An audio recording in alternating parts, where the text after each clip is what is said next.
Chapter 1065. Did she win? Seeing the malicious look in the shorty's eyes, Feng smiled. Keep running. Why did you stop? The short assassin was full of despair. He had been so confident when he came here today to kill Feng, but he had lost 2 companions before they could achieve anything. Realizing that he had nowhere to go, the shorty drew out his sword and struck at Feng at an impossible angle. He had figured it out.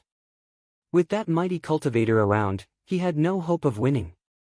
In a situation like this, his only way out was to take Feng hostage. However, when he struck at Feng, he realized that his power had been suppressed. He had reached perfection in the spiritual elder stage, but had now regressed by an entire level. That was to say, he was a level 7 spiritual Grandmaster now.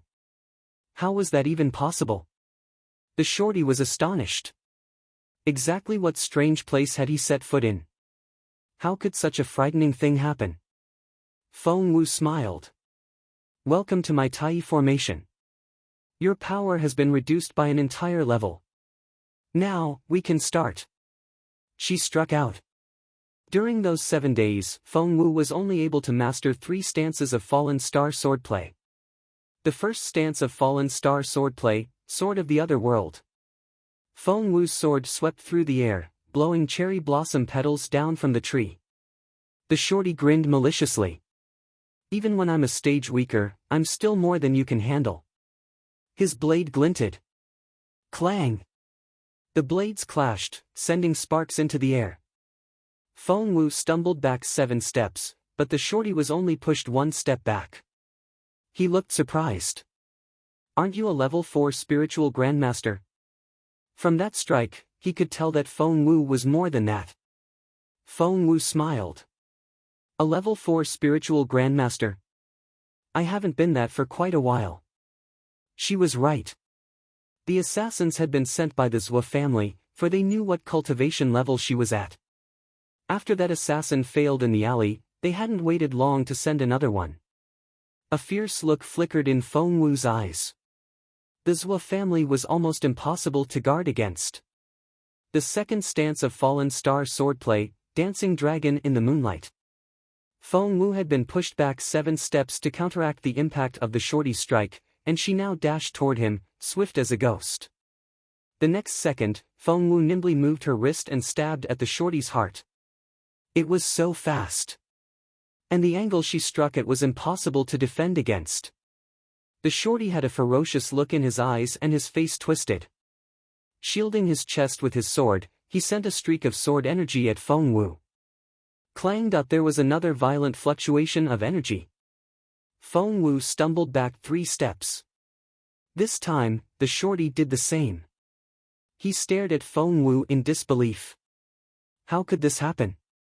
He had been winning just then, but why were they exerting the same level of energy all of a sudden? He was sure that he was still performing like a level 7 spiritual Grandmaster. You! If the shorty had looked down on Feng in the beginning, he was on the alert now. Her expression unmoved and her gaze calm, Feng raised her sword. In the Tai formation, immense spiritual essence gathered around her, and invisible sword energy spread out from her. All of a sudden, the shorty looked scared. Shit! That sword energy was so terrifying. At that moment, Feng raised her flaming sword. The third stance of Fallen Star swordplay, Fatal Thunder. After Feng's furious cry, tremendous sword energy rushed toward the short assassin. He had thought that he would be able to withstand her attacks, but at that moment, fear filled his eyes. Chapter 1066. No, I am a level 7 spiritual Grandmaster. He was scared, for he saw that he was going to lose. Thud! Feng's sword pierced his belly. Feng could have stabbed him in the heart, but she didn't, for she had plans for him. Blood gushed out of the shorty's mouth. He turned to stare at Feng with a look of disbelief. He couldn't believe it. He had lost to a girl. Holding the hilt, Feng pulled flaming sword out. There was the sound of splashing blood. Just then, Feng felt something click inside her. Was this happening? She could make a breakthrough just like that. Without thinking, Feng Wu stuck flaming sword into the ground, then sat down cross-legged. With Chong San's protection, the shorty wouldn't get the chance to harm her. Feng Wu had crippled the short assassin, and he lay crumpled on the ground and watched blood ooze out of the hole in his stomach. He could sense the life draining slowly from his body. Overwhelmed by a mix of rage, regret, and frustration, he turned to look at Feng Wu. He was surprised by what he saw. He thought that Feng Wu was going to kill him, but at that critical moment, Feng Wu sat down cross-legged. What was she doing? The next second, the shorty was dumbfounded. A breakthrough? That girl was making a breakthrough after fighting him? And she was doing it in front of him? A breakthrough was exactly what Feng Wu was having. She had already reached perfection as a level 6 spiritual Grandmaster and was very close to level 7. She had been waiting for a chance, and the fight tonight had inspired her. Hence, Feng Wu sat down and began to make a breakthrough, ignoring the fact that the assassin was still there. There was the sound of the fluctuation of spiritual essence. Xiao Wu, are you a level 6 spiritual Grandmaster now? Resting her arms on the wall, Chaoga looked at Feng Wu in excitement. Feng Wu smiled. No, I'm a level 7 spiritual Grandmaster now. Chaoga was speechless. She had no idea when Xiao Wu became a level 6, to say nothing of the fact that she had become a level 7 in such a short time. Chaoga had thought that she was making quick progress, but her speed was nothing compared with Feng Wu's. No. Without another word, Chaoga turned to run off. Where are you going? Feng Wu was bewildered. To work on my cultivation. Chaoga clenched her fists and left after those words. They were all still junior cultivators, and the difference in their capabilities wasn't that great. It would grow bigger as they became stronger. Chaoga feared that she might not even be capable enough to be Feng Wu's friend anymore. Chaoga wasn't the only one stunned by Feng Wu's breakthrough. After hearing this, the others all ran back to their rooms and started cultivating. The shorty watched with his mouth agape. Was everyone in Fallen Star Yard that diligent? Getting to her feet, Feng Wu clapped her hands and smoothed out the non-existent wrinkles in her clothes. Then, she crouched down in front of the shorty and stared at him with a half-smile. You can start talking now. About what? The assassin gritted his teeth. Feng Wu stared at him like he was an idiot. Did you think I spared your life for you to breathe fresh air? I'm not going to tell you anything. Just kill me. Feng Wu smiled. I see. You're not afraid of me. Good. Feng Wu winked at General Chang. Chapter 1067. This terrifying teenage girl. She noticed that General Chang had lost his patience already, and he looked like he couldn't wait to make his move. As soon as Feng Wu rose to her feet, General Chang went over to the assassin. The general was as capable as befitting someone whom Xuanyuan had taught himself. In less than 5 minutes, the torture made the shorty wish he was dead. He gave Feng Wu everything she wanted to know. Someone found the flying guillotine and put a price on your head. The reward is as much as 100,000 top-grade spiritual stones. 100,000? Top-grade spiritual stones? Feng Wu rubbed his chin. I didn't know I'm that expensive. General Chang glanced at Feng Wu. The flying guillotine always charges a lot. 100,000 is just slightly higher than the standard price. Feng Wu didn't know what to say. These three are spiritual elders, and are levels 7, 8, and 9 respectively. This is the second attack. I won't be surprised if there's a third wave. You better be prepared. Feng Wu asked, there's more? General Chang nodded. The mission is to kill you, but it's failed. With these three dead, the flying guillotine will re-evaluate you. They'll reassess your threat level and value, so as to raise the price and give the job to spiritual lords, who charge more. How many spiritual stones does a spiritual lord normally charge for a job? Feng Wu frowned a little. She was used to plotting against people all the time, not the other way round. You're not important enough for a spiritual lord yet.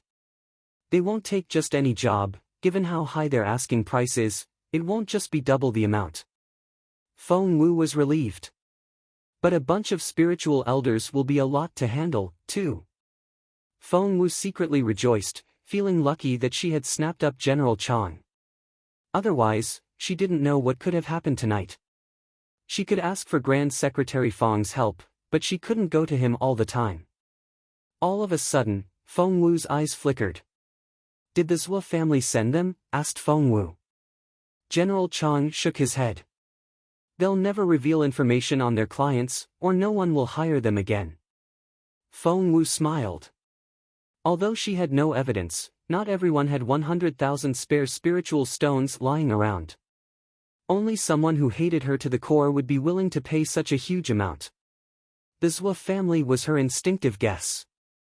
It had to be them and no one else. Feng Wu smiled. They can't reveal their clients, but...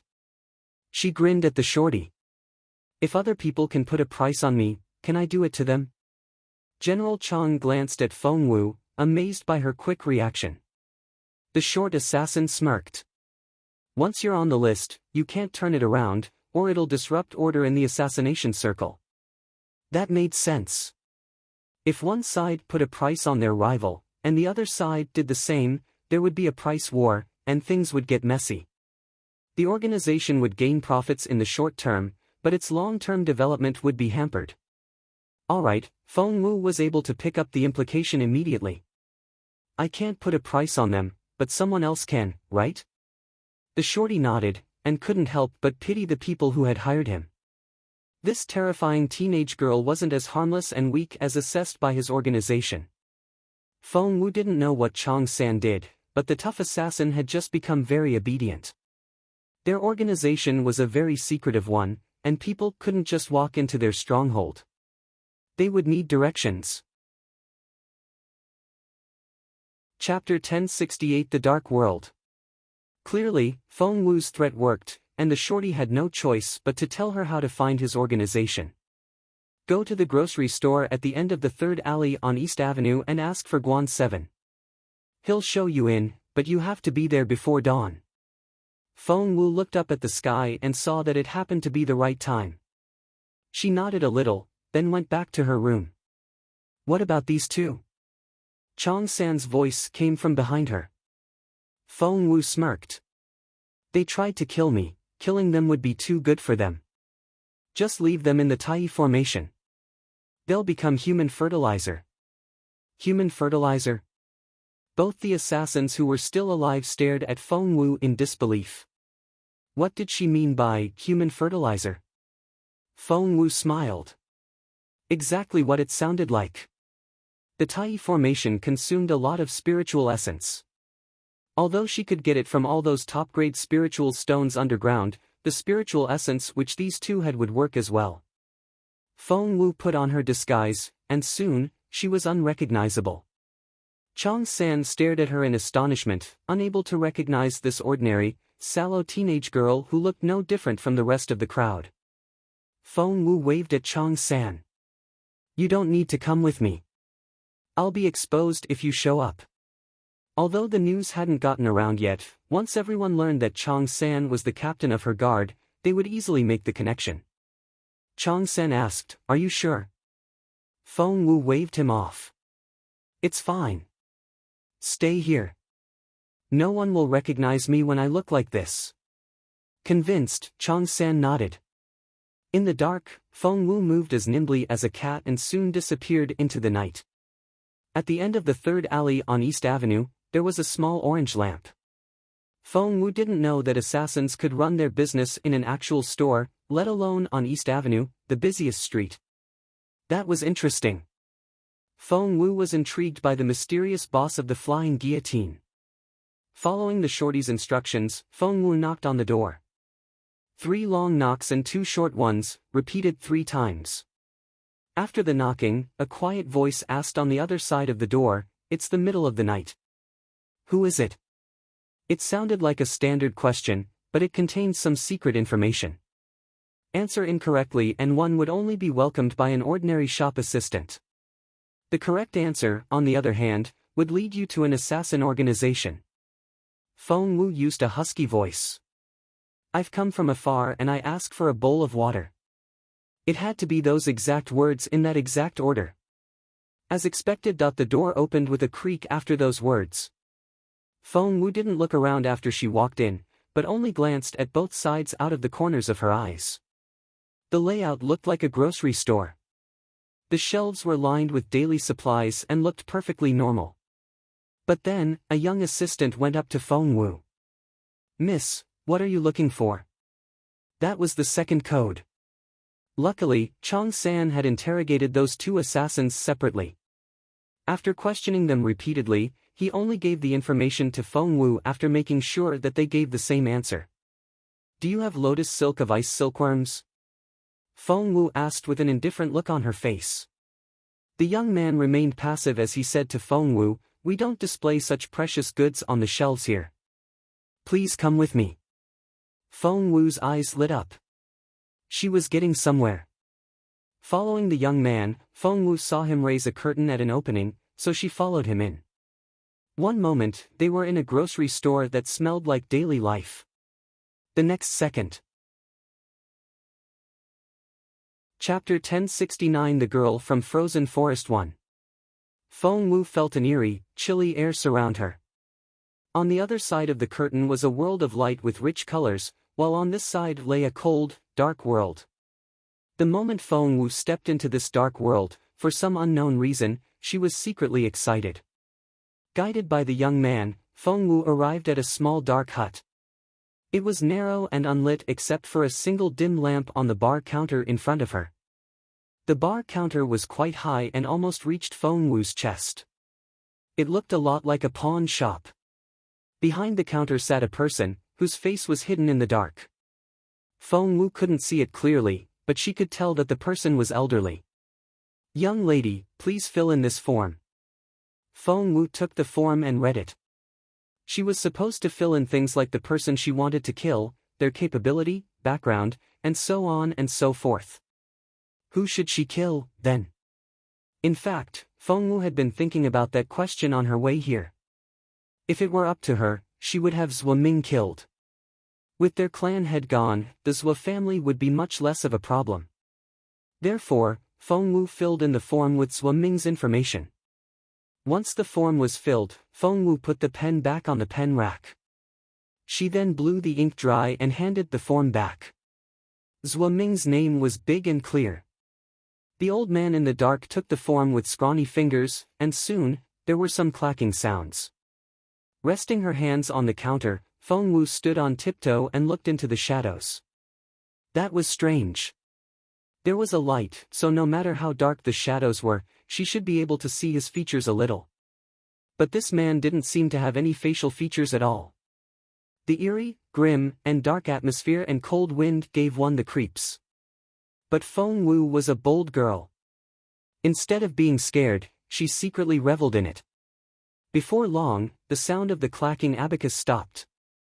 Soon, the filled form was handed back to Feng Wu.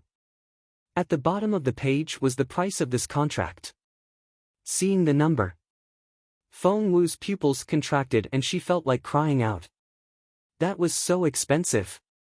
The flying guillotine was as efficient as they were said to be. That was quick.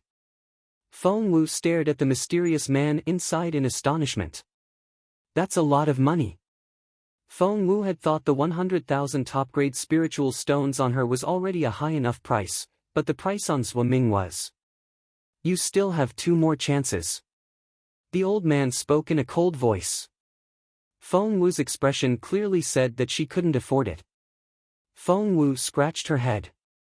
Well, she wouldn't be able to pay for it even if she dug up all the spiritual stones under Grand Secretary Feng's house. So, Xuanyuan could wait. She would do it herself someday.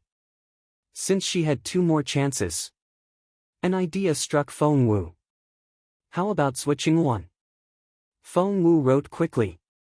Before long, she filled in Xuanyuan's information and handed the form in. The mysterious man glanced at the form and started calculating on the abacus again. The clacking sound got louder. It seemed to go on forever. Feng Wu was a little more hopeful, thinking that since Xuanyuan was still a spiritual grandmaster, she wouldn't be too expensive to kill. The man spent a little less time with this form. About 5 minutes later, the piece of paper was handed back. Feng Wu felt like crying out when she saw the number this time. That's so expensive. But why? Feng Wu couldn't accept it.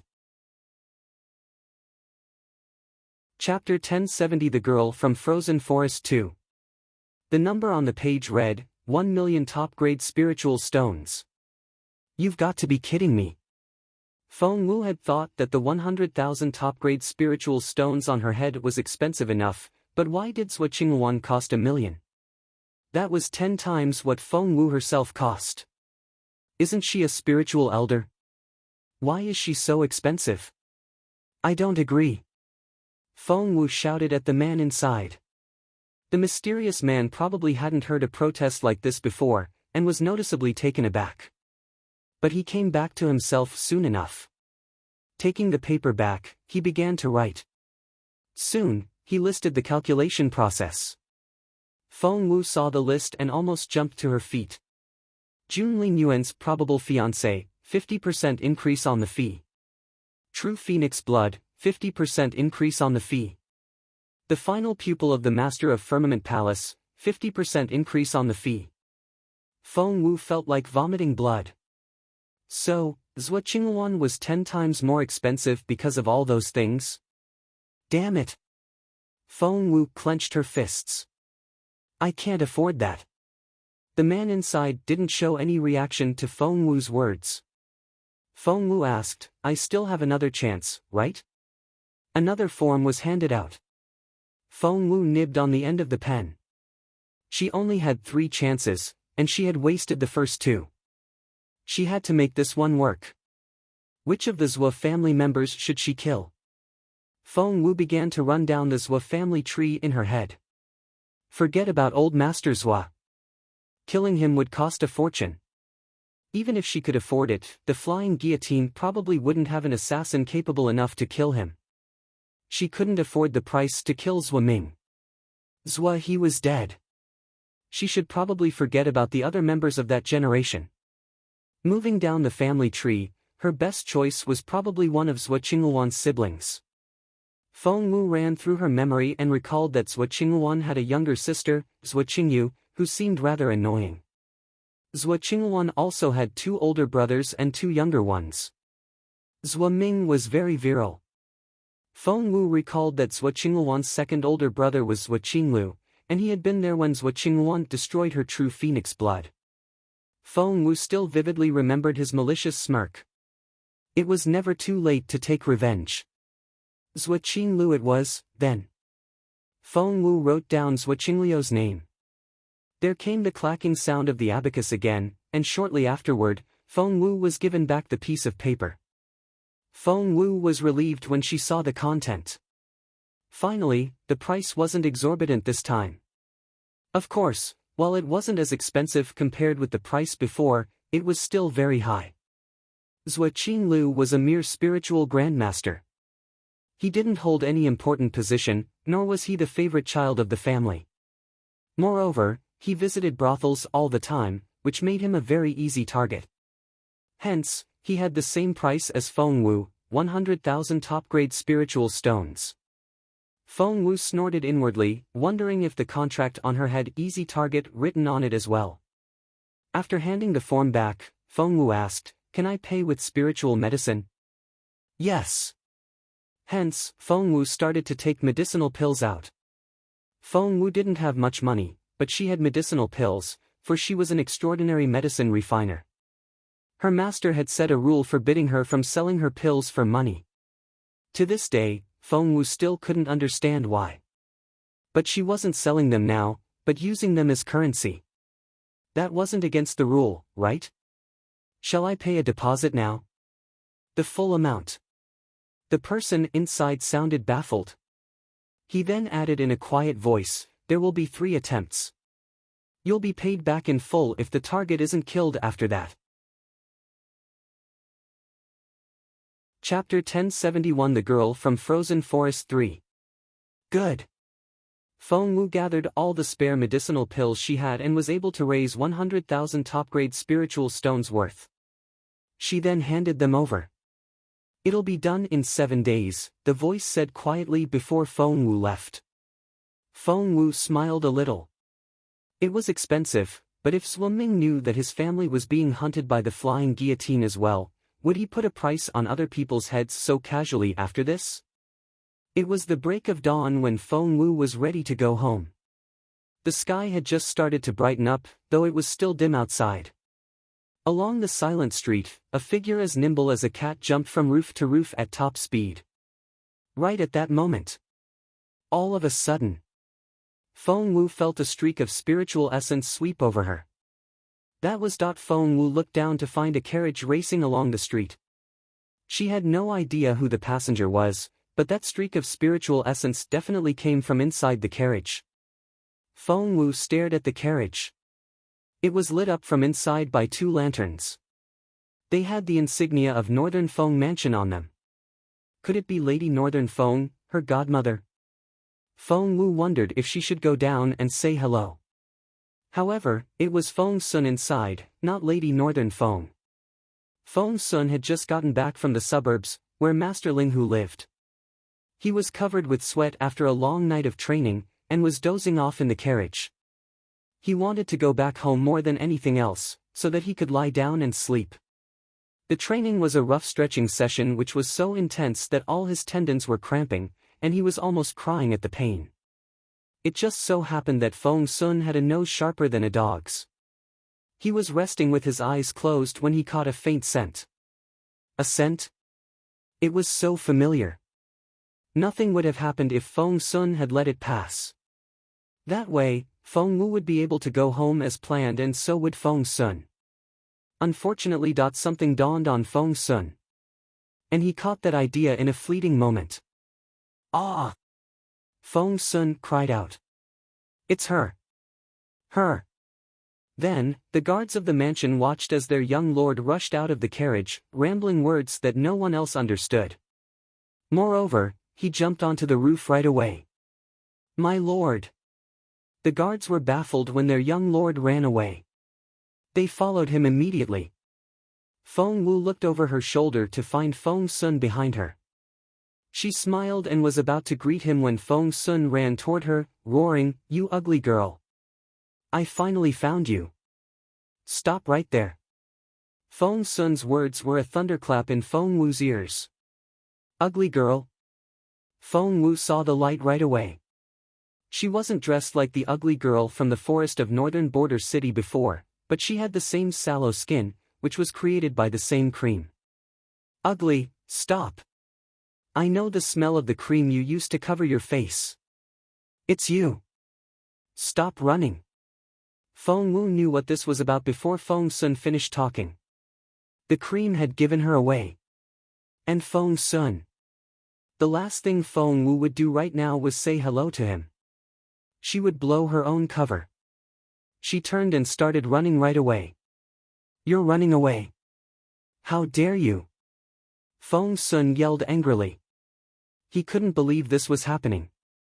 Feng Sun recalled everything that had happened in frozen forest of northern border city. He had been so nice to that girl. Chapter 1072 The Girl from Frozen Forest 4. When Xian Yi tried to cast that girl out, Feng Sun stood up for her. Boss Jun didn't like her, but Feng Sun still looked after her. He had trusted her despite everything, and what happened after that? That little scumbag stole their immortal spiritual fruit. They were going to save Bao Er with that. "Ah!" Feng Sun shouted in vexation. He had been too tired to even move a finger, but after spotting the ugly girl, his speed was frightening. Feng Wu ran in the front and would look over her shoulder from time to time, only to realize that the distance between them was getting smaller and smaller. That wouldn't do. If Feng Sun caught up with her and forced her to wash the makeup off. Feng Wu couldn't begin to imagine the look on Feng Sun's face when that happened. All Feng Wu wanted to do now was find a quiet corner and wash that cream off her face. That should do the trick. Feng Wu was pondering that idea when thud. From close behind, Feng Sun hit her with something. Instantly, a stench filled Feng Wu's nostrils. Feng Sun guffawed. Ugly girl, I bet you're thinking about finding a place to wash that disguise cream off your face, so that I won't find you. Am I right? Feng Wu threw a dirty look at Feng Sun over her shoulder. The look on her face reminded Feng Sun of an angry bunny, and he cracked up. That's a stink bug, and that smell will stay on you for the next 24 hours once it hits you. Hahaha. You won't be able to hide from me. Feng Wu was infuriated. Was she supposed to give in just like that? Never. But if she kept running in a straight line over the roofs, Feng Sun was sure to catch up to her. She had to get to the ground.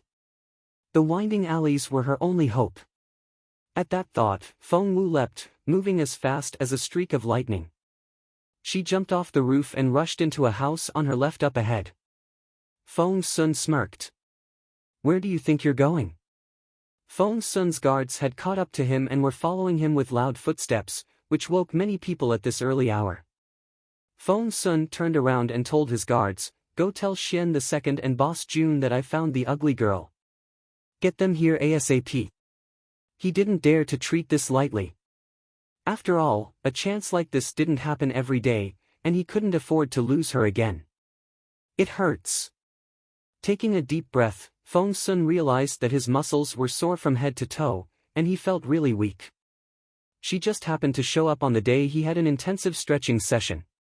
Otherwise, Feng Sun was convinced that he would have caught the stealthy girl if his condition was as usual.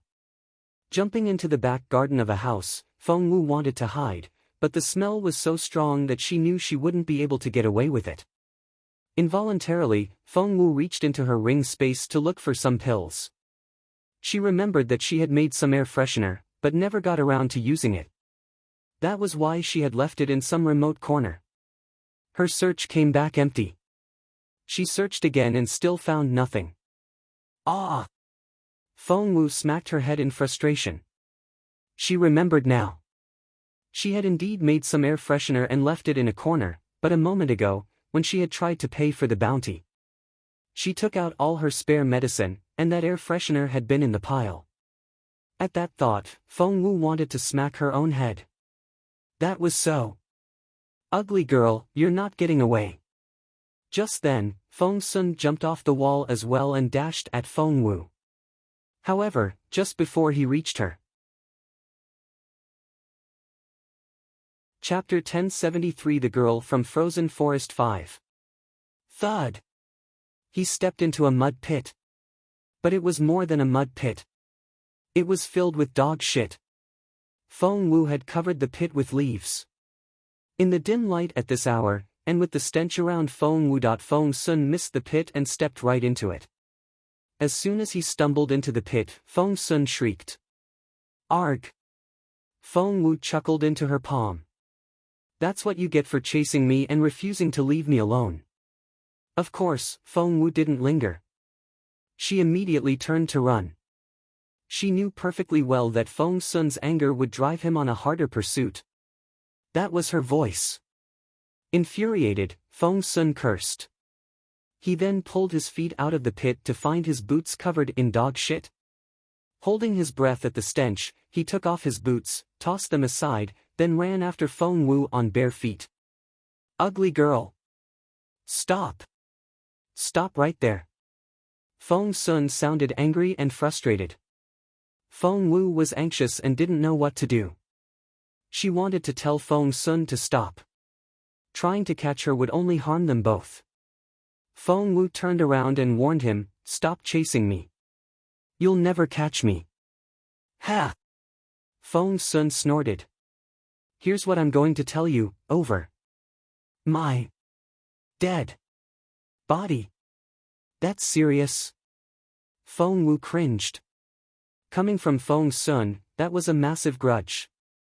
So, Feng Wu's only option now was to run as fast as she could. But she couldn't run forever. Feng Sun on his own wasn't all that threatening, but if Xian Yi showed up later, or Jun Linyuan, Feng Wu knew that she wouldn't be able to get away. What should she do?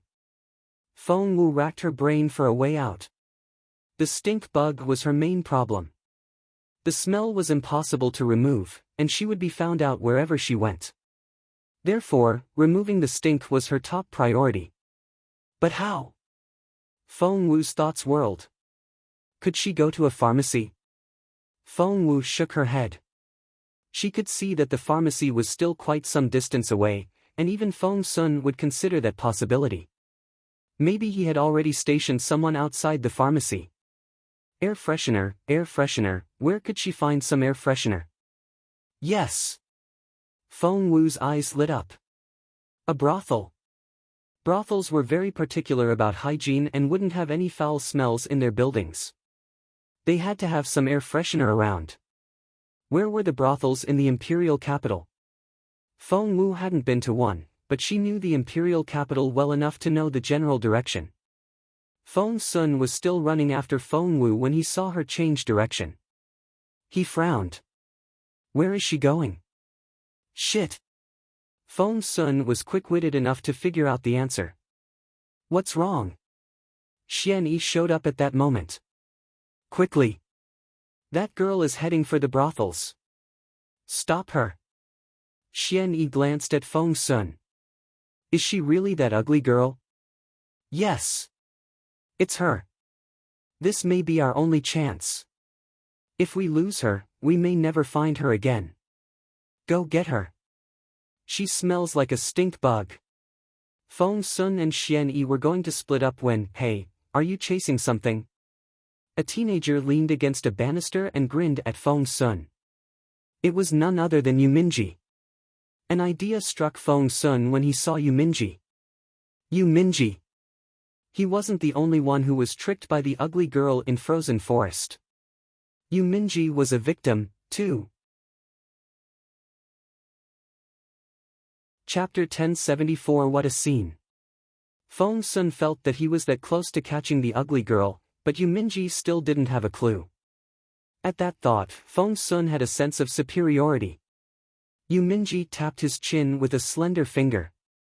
Did I hear you talking about catching some ugly girl? It's none of your business and I'm not telling you. Feng Sun tried to drag Xuanyuan away. He decided he would show the ugly girl off to Yuminji after he caught her. Feng Sun and Xuanyuan left in a hurry. Behind them, Yuminji rubbed his chin with a brooding look in his eyes. The ugly girl. Wasn't that little Feng Wu? She had been spotted by Feng Sun. How careless of her. Yuminji couldn't bring himself to see Feng Wu getting mistreated. He followed them without making a sound. Feng Sun and Xuanyuan ran very fast.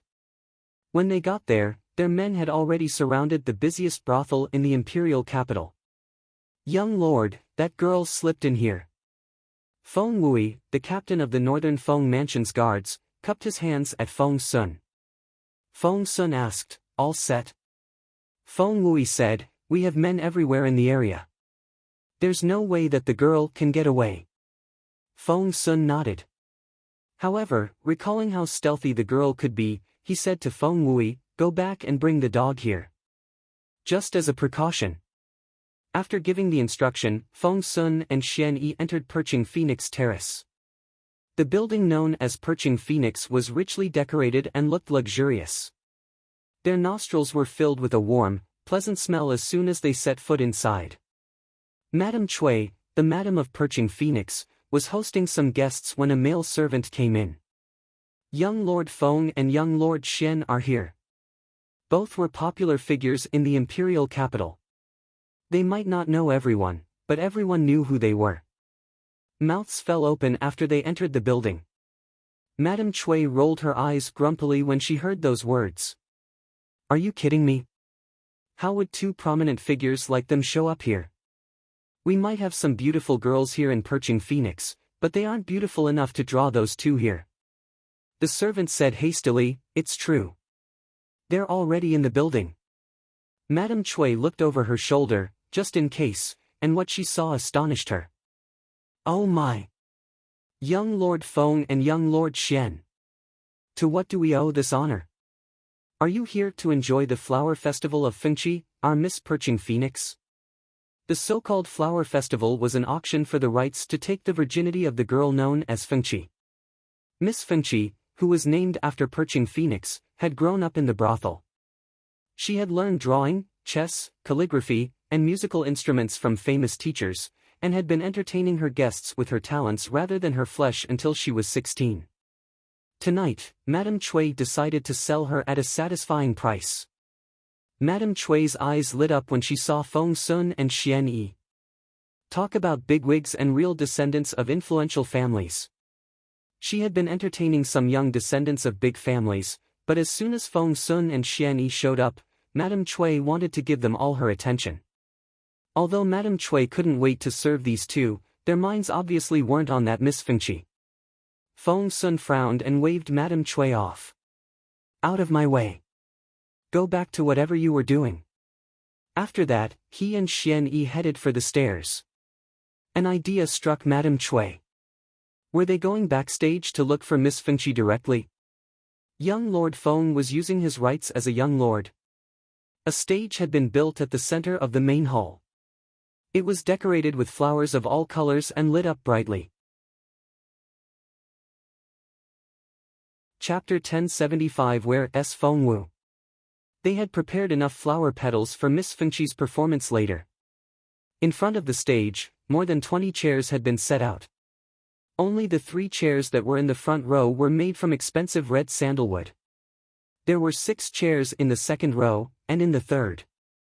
Mu the sixth sat on the very left in the front row, which indicated that he wasn't the most important guest tonight, but the second most important. The one sitting in the middle was Xuanyuan, the second son of the Zhou family. Mu the sixth and Xuanyuan found each other an eyesore, and were engaged in a secret competition to pick Miss Fengqi's cherry. Mu the sixth turned around to find Feng Sun in the hall and rose to his feet excitedly. Brother! Brother Feng! He left his seat and ran happily toward Feng Sun. It's you, little Mu the sixth. Feng Sun patted him on the shoulder. Brother, what brings you here? Are you here for Miss Fengqi as well? Teehee, since you're interested in her, I'll withdraw my bid. Mu the sixth was Feng Sun's minion, and more than anything, liked to follow Feng Sun around. He had bid for the VIP seat in the middle against Xuanyuan just then, but lost to the latter by a narrow margin. Mu the sixth was still holding a grudge, now that his brother Feng was here. Ho ho! Mu the sixth took Feng Sun to the best seat, but Feng Sun waved him off. Don't let me keep you. I have an errand to run. Errand? Mu the sixth forgot about Miss Fengqi right away, for nothing could be more important than his brother Feng. Brother, what errand? Let me do it for you. Just name it. Mu the sixth looked at Feng Sun eagerly. Seeing how eager the guy was, Feng Sun snapped, You can't handle her. Out of my way. Go back to your game. After that, Feng Sun waved his hand and rushed up the stairs in perching phoenix. Gosh, dear young lord, Madame Cui was flustered. This was perching phoenix, a brothel which guys visited to have fun. Right now, it was business hours, and there was something going on behind all the closed doors. A felon has just run inside. If you still want to have a business, keep your mouth shut. Feng Sun looked up and threw an intimidating glance at Madame Cui. Feng Sun might be a goofball around Feng Wu, but when he meant to look the part, he was every bit a young lord. It worked on Madame Cui, who was utterly frightened. While Feng Sun rushed upstairs to search for the girl, what was Feng Wu doing? The moment she ran into perching phoenix, she instinctively headed for the pharmacy. The pharmacy at perching phoenix had as much incense as it did aphrodisiac. Feng Wu quickly went through the inventory after she entered, but to her disappointment, they didn't have the supreme-grade air freshener here. Luckily, Feng Wu was able to find a lot of woody ambergris. With this ingredient, Feng Wu would be able to make the supreme-grade air freshener herself. Time was of the essence, so Feng Wu grabbed a handful of woody ambergris and the necessary supplementary ingredients, then dashed into the kitchen on the first floor. Because important guests kept coming and going all the time, the kitchen was staffed the whole time, but only by 2 people, one of whom was dozing off. Feng Wu moved unbelievably fast and jumped into the kitchen as nimbly as a cat. She snuck up on the person who was still awake. Thump! Feng Wu hit the guy with the side of her palm, knocking him unconscious. She smiled a little. Immediately after that, she pulled the man up and sat him down in a chair. She even adjusted his position, so that from afar, he looked like he was only taking a nap. Chapter 1076 He-s Nothing. After all that was done, Feng Wu quickly went to the stove. That was right. She was going to use the stove to make that supreme-grade air freshener. Other people wouldn't be able to pull it off, but Feng Wu was a medicine refiner like no other. She could refine medicine even with a stove. Knowing that there was no time to waste, Feng Wu sped up. Feng Sun led his men to search the upper floor of Perching Phoenix. They opened one door after another, but weren't able to find the girl. That's strange, rubbing his chin, Feng Sun looked anxious. We've surrounded this place so thoroughly that even a bird can't get out. Where did she go? Feng Wu asked, Young master, can't you smell her? Feng Sun frowned. Of course he could if they were close enough, but not when they were hundreds of meters apart. It wasn't like he had the nose of a dog. Moreover, the air in this Perching Phoenix place was filled with a mixture of strong fragrances that could cripple any nose. He almost thought that he couldn't smell properly anymore. That ugly girl, Feng Sun clenched his fists. She was as cunning as a fox. With them at her heels, she was able to come up with the idea to hide in a brothel. That was quick-witted. Hey, is the dog here? Feng Sun stared at Feng Wu impatiently. It's on the way. We should have it soon, said Feng Wu with a bow. Humph, guard the perimeter. We'll get her like catching a rat in a hole. She'll have nowhere to go. Feng Sun looked pleased with himself. His guards was still searching one room after another, and shrieks kept ringing out. But after they flashed the wooden token of Northern Feng Mansion, the shrieks soon stopped.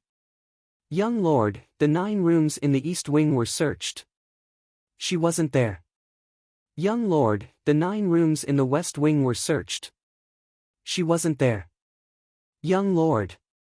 The 6 teams Feng Wu brought soon searched every room of Perching Phoenix, but they gave Feng Sun the report he wanted to hear the least. Feng Sun opened his eyes wide. No one found her. None of the underlings dared to meet his gaze. Feng Sun raised his voice. No one. His men held their breaths. The young lord could be very terrifying when he threw a tantrum. Only that, for the first time, the leader hesitated. This isn't the time to stammer. Speak. Feng Sun roared. The team leader said, only that, we didn't search Miss Fengqi's room. Why didn't you? Feng Sun snapped. Young Master Zhuo was there. After Feng Sun arrived, Xuanyuan was worried that Miss Fengqi, the girl he had had his eye on all this time, would be taken away by Feng Sun. Therefore, he went backstage first. Miss Fengqi had given 2 performances already, and the third one would determine her fate. Which young Master Zhuo? Feng Sun glared. Mu the Sixth had been following Feng Sun, and he grinned when he heard that name. That's Xuanyuan, the second son of the Zhuo family.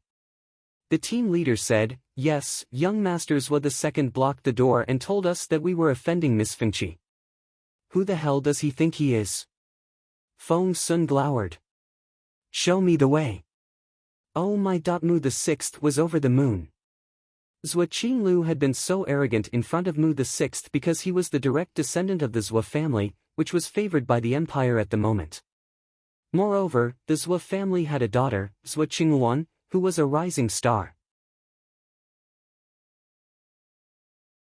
Chapter 1077 Miss Fengqi. That was why when they were competing over the front row seat, Mu the Sixth hadn't dared to confront him directly, but had done it in a roundabout manner. I know where he is. Come with me. I'll show you the way. Mu the Sixth took off happily. With Feng Sun backing him, he was able to lead the way with his chest sticking out. He complained to Feng Sun as he walked, that Xuanyuan is awful. He has all the vices you can think of. It was only the other day that I saw him snatch an innocent girl off the street, and it seems that he's gotten tired of her already. Now he's here, trying to take Miss Fengqi away from me.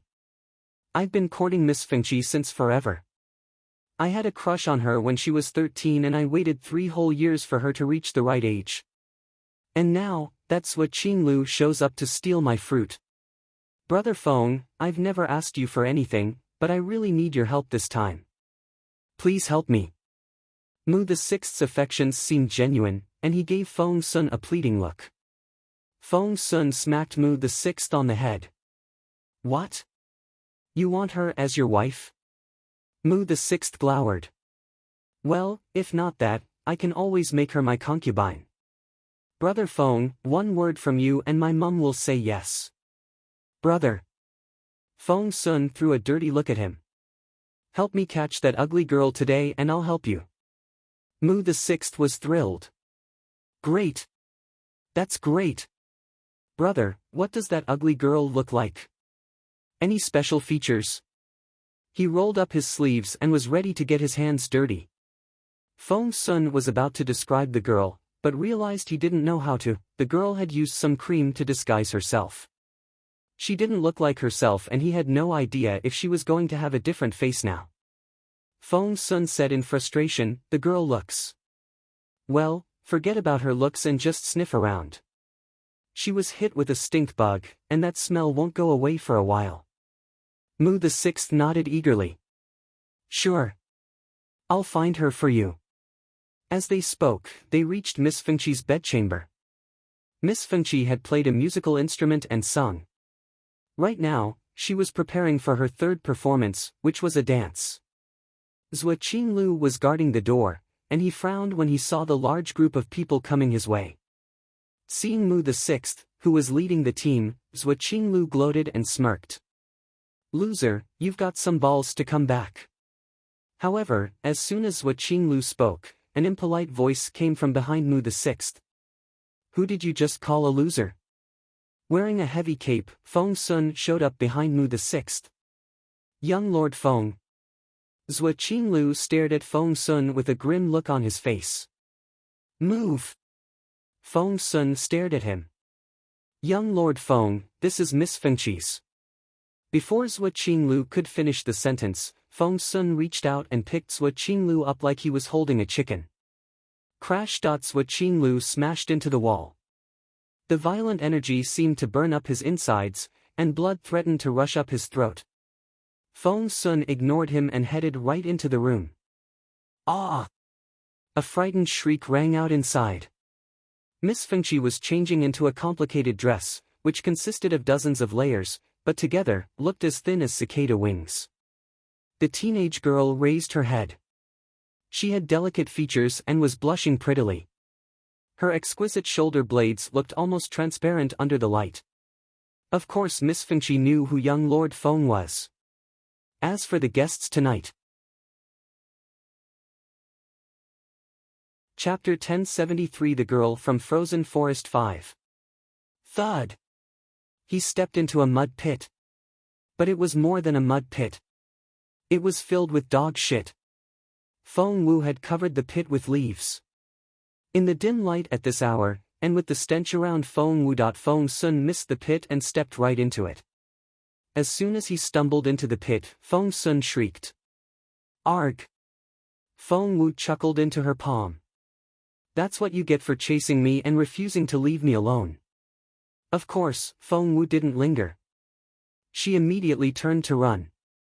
She knew perfectly well that Feng Sun's anger would drive him on a harder pursuit. That was her voice. Infuriated, Feng Sun cursed. He then pulled his feet out of the pit to find his boots covered in dog shit. Holding his breath at the stench, he took off his boots, tossed them aside, then ran after Feng Wu on bare feet. Ugly girl! Stop! Stop right there! Feng Sun sounded angry and frustrated. Feng Wu was anxious and didn't know what to do. She wanted to tell Feng Sun to stop. Trying to catch her would only harm them both. Feng Wu turned around and warned him, "Stop chasing me. You'll never catch me." Ha! Feng Sun snorted. Here's what I'm going to tell you, over. My dead body. That's serious. Feng Wu cringed. Coming from Feng Sun, that was a massive grudge. So, Feng Wu's only option now was to run as fast as she could. But she couldn't run forever. Feng Sun on his own wasn't all that threatening, but if Xuanyuan showed up later, or Xuanyuan, Feng Wu knew that she wouldn't be able to get away. What should she do? Feng Wu racked her brain for a way out. The stink bug was her main problem. The smell was impossible to remove, and she would be found out wherever she went.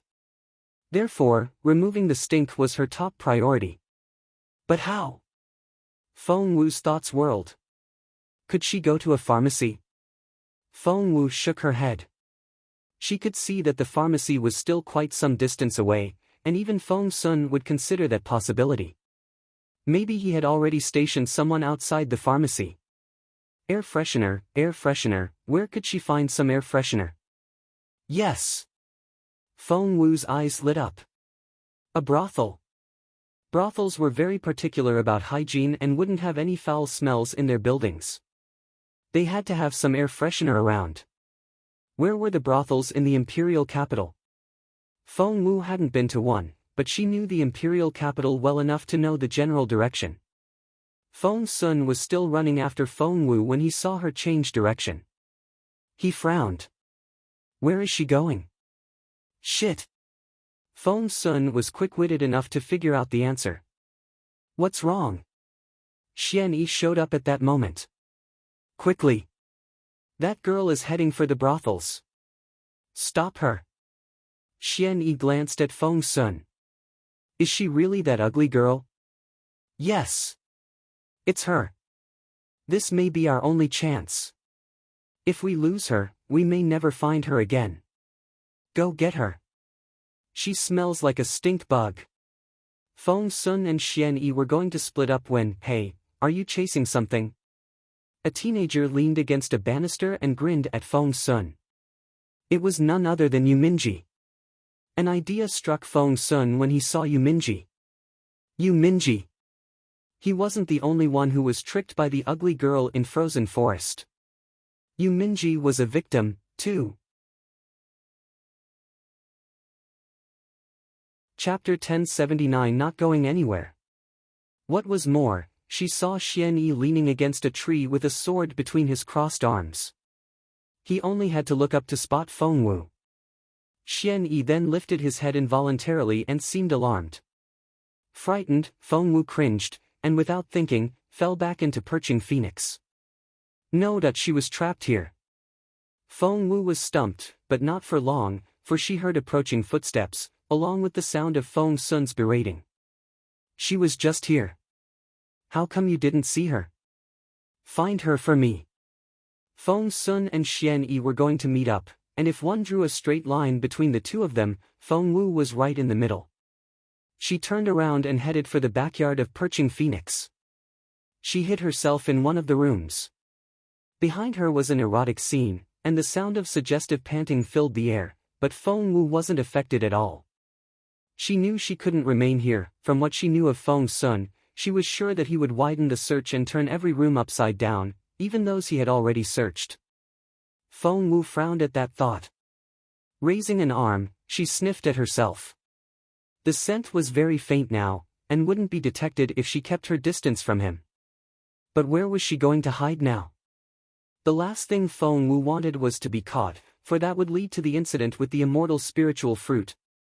Xuanyuan had disliked her to begin with, and if he knew the truth about the fruit, he would definitely strangle her himself. Just then, Feng Wu heard more footsteps, accompanied by angry shouts. Come out! Come out for an inspection! We're from Northern Feng Mansion. Arrest them all! The shouts were like a death knell in Feng Wu's ears, and the footsteps were getting closer and closer. Feng Wu did the calculations in her head. At this speed, they would reach her in less than 3 minutes. She couldn't hide here any longer. Meanwhile, the couple on the bed had also reached the climax. Since the front door was blocked, Feng Wu rolled over the floor and quietly made her way to the window. She then reached out and slowly cracked open the window. She snuck out through the window, closing it behind her as if it had never been touched. On the bed, the girl's eyes flickered as she asked bewilderedly in between pants, "Did the window open?" Lying on top of her, the man turned his head toward the window as he thrust it. It was tightly shut without a crack. The girl wanted to say something, but the man stopped her with a kiss. Crawling over the wall like a spider, Feng Wu quickly moved toward the end of the corridor where the lights were the brightest. For she knew that the most dangerous place could also be the safest. With the faint scent still on her, she wouldn't be able to hide anywhere. Hence, she would rather remain out in the open, that way, Feng Sun might look past her. Hiding outside a window of the brightly lit building, Feng Wu listened carefully. It was quiet inside except for the sound of a couple kissing. Good. Feng Wu took the opportunity to sneak in through the window. She landed silently on the floor and closed the window behind her. She moved as smoothly as a floating cloud. The two people in the room were none other than Miss Fengqi and Xuanyuan. Their feelings for each other were mutual, and they were both lost in the passionate kiss as they ignored everything else. Feng Wu hid in the shadow of a closet, where she wouldn't be spotted unless one looked closely. Chapter 1080 Quicker than words can describe. Feng Wu noticed that she was in a very spacious room, which looked like a dressing room separated into two halves by a giant screen in the middle. On one end was a busy scene, where young girls in identical seductive dresses were busy putting on makeup. On the other side of the screen, Miss Fengqi and Xuanyuan couldn't get enough of each other. "Young master, Fengqi wants to serve you and keep you company forever. Please don't say no." Fengqi. So, this is the famous Miss Fengqi, thought Feng Wu. Don't worry. That Mu the Sixth won't be able to do anything. I, Xuanyuan, promise you that I'll win the bid tonight and make you mine from now on. Xuanyuan. Feng Wu couldn't believe her ears. What an incredible coincidence. She had only just put out a hit on Xuanyuan with the assassin organization, and here he was, right here in Perching Phoenix. Feng Wu tentatively stuck her head out and stole a glance at the man. Her eyes lit up. It really was Xuanyuan. She would never forget his face, for Xuanyuan had been there when Xuanyuan destroyed Feng Wu's true phoenix blood. Moreover, Xuanyuan was the one who had held Feng Wu down so that Xuanyuan could do it. Feng Wu's eyes blazed with hatred at the sight of her old enemy. Miss Fengqi seemed concerned. But if young Lord Feng intervenes? Xuanyuan smirked in satisfaction. Don't worry. I have an idea. Miss Fengqi pressed, "What's your plan?" Xuanyuan held nothing back from the girl he liked. Taking a packet of medicine out of his chest pocket, he waved it in front of Miss Fengqi. "I have this baby." "You're going to poison." Miss Fengqi blanched in fear and looked like she was going to faint. Xuanyuan said with a straight face, "Of course not. It'll only keep him on the toilet longer." Xuanyuan only feared that Feng Sun would suddenly lose his mind and steal Fengqi away. Just then, there was a quick knock at the door. "Chi, the sun's about to rise and it's time for your dance. The guests are all waiting. Are you ready?" Freeing herself from Xuanyuan's arms, Miss Fengqi answered, "Yes, Mama, just a second." After that, Miss Fengqi headed for the door. But Xuanyuan wouldn't let her go that easily. He pulled her back and gave her another long, passionate kiss. Something then stirred inside Feng Wu. A dance? Feng Wu looked around. The dance wasn't solo, but had dozens of backup dancers. If she could hide in the crowd. Just then, quick footsteps approached outside the door, and Madame Cui spoke again. "Young lord, you're back. Haven't you searched this room already?" That was Madame Cui. Feng Sun's face was livid. That ugly girl was definitely here in Perching Phoenix, but he couldn't find her no matter what. How could a girl be so sneaky? Feng Sun. Feng Wu was alarmed. No, sitting around here would only get her caught. Seeing that everyone was distracted by the conversation outside, Feng Wu scanned the room with her bright eyes. One of the dancers was standing very close to her. She was already dressed for the part and was retouching her makeup. Feng Wu decided to choose her because half of the girl's face was covered with feathers. It would make her hard to recognize. What happened next was quicker than words could describe. Chapter 1081 Feng Wu on stage. Feng Wu was as bold as ever. She snuck up on the girl and knocked the latter unconscious with the side of her palm. She then quietly dragged the girl into the closet, then changed into her clothes, hairpiece. After that, Feng Wu copied the girl's makeup.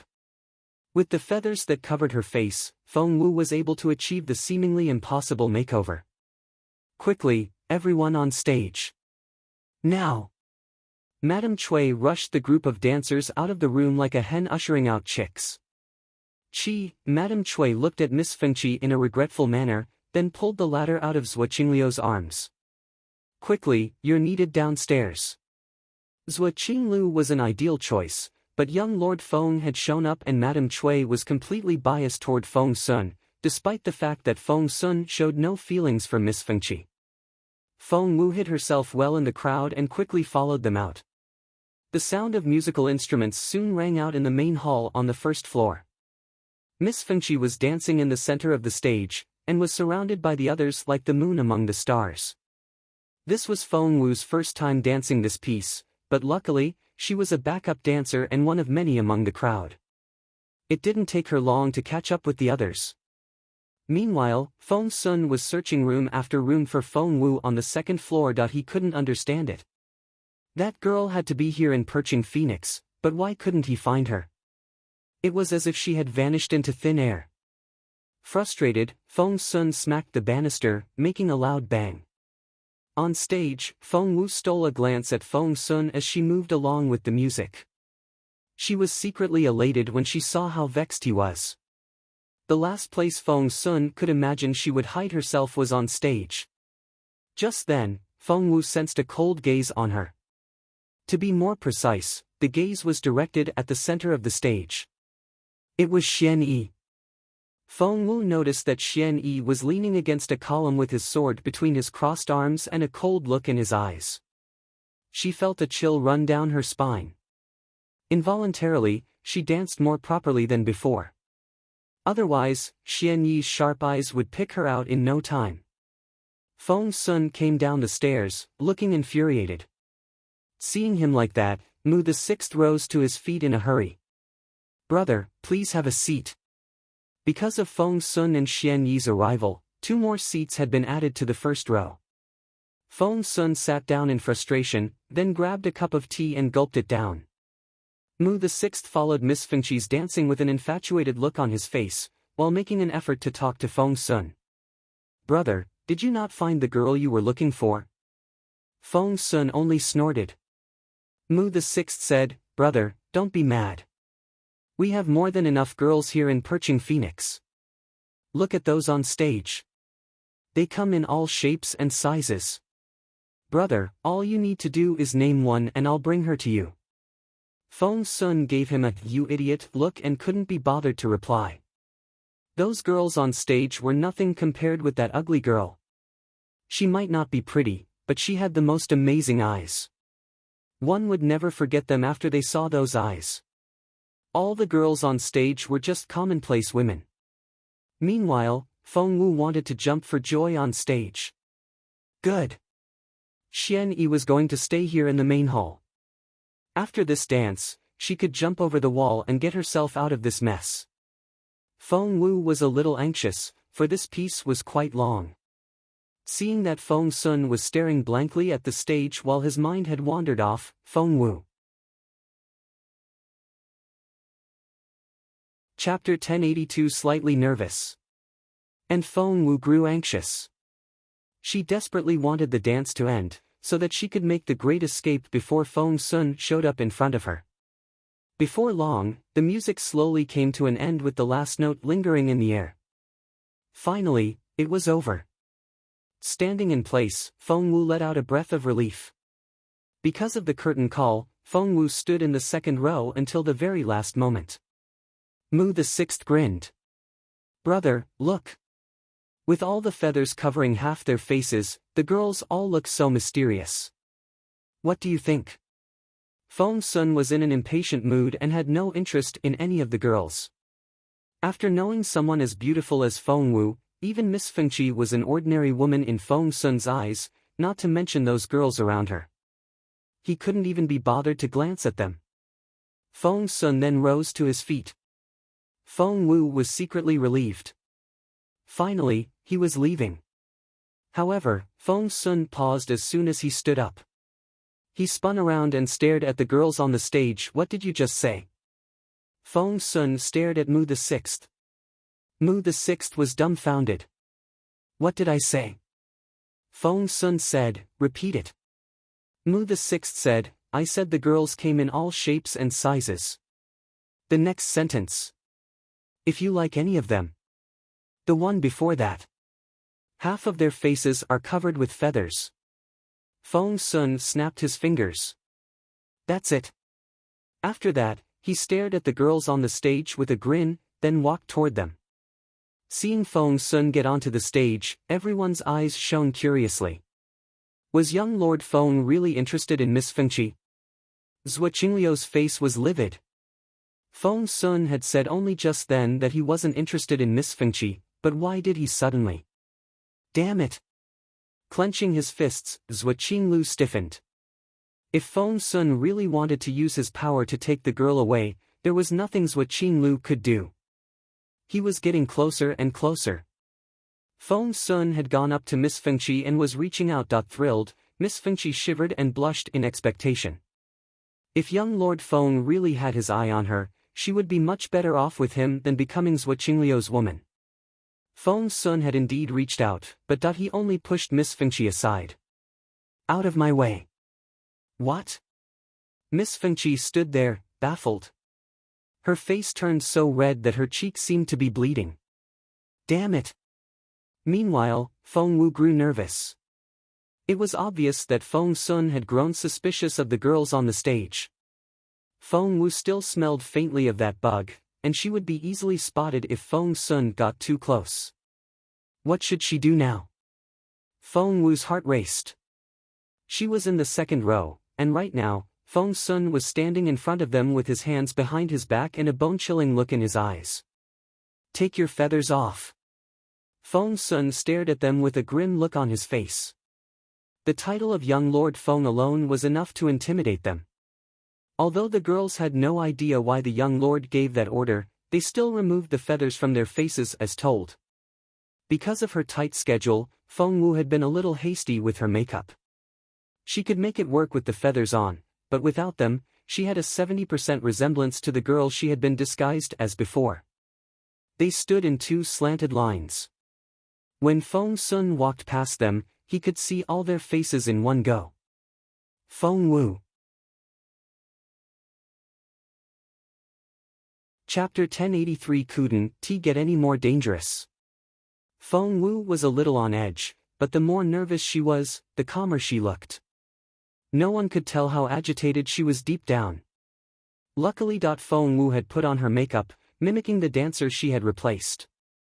Otherwise, she would have been found out already. After searching the group, Feng Sun frowned. Because he couldn't smell the cream which the ugly girl had used to disguise herself.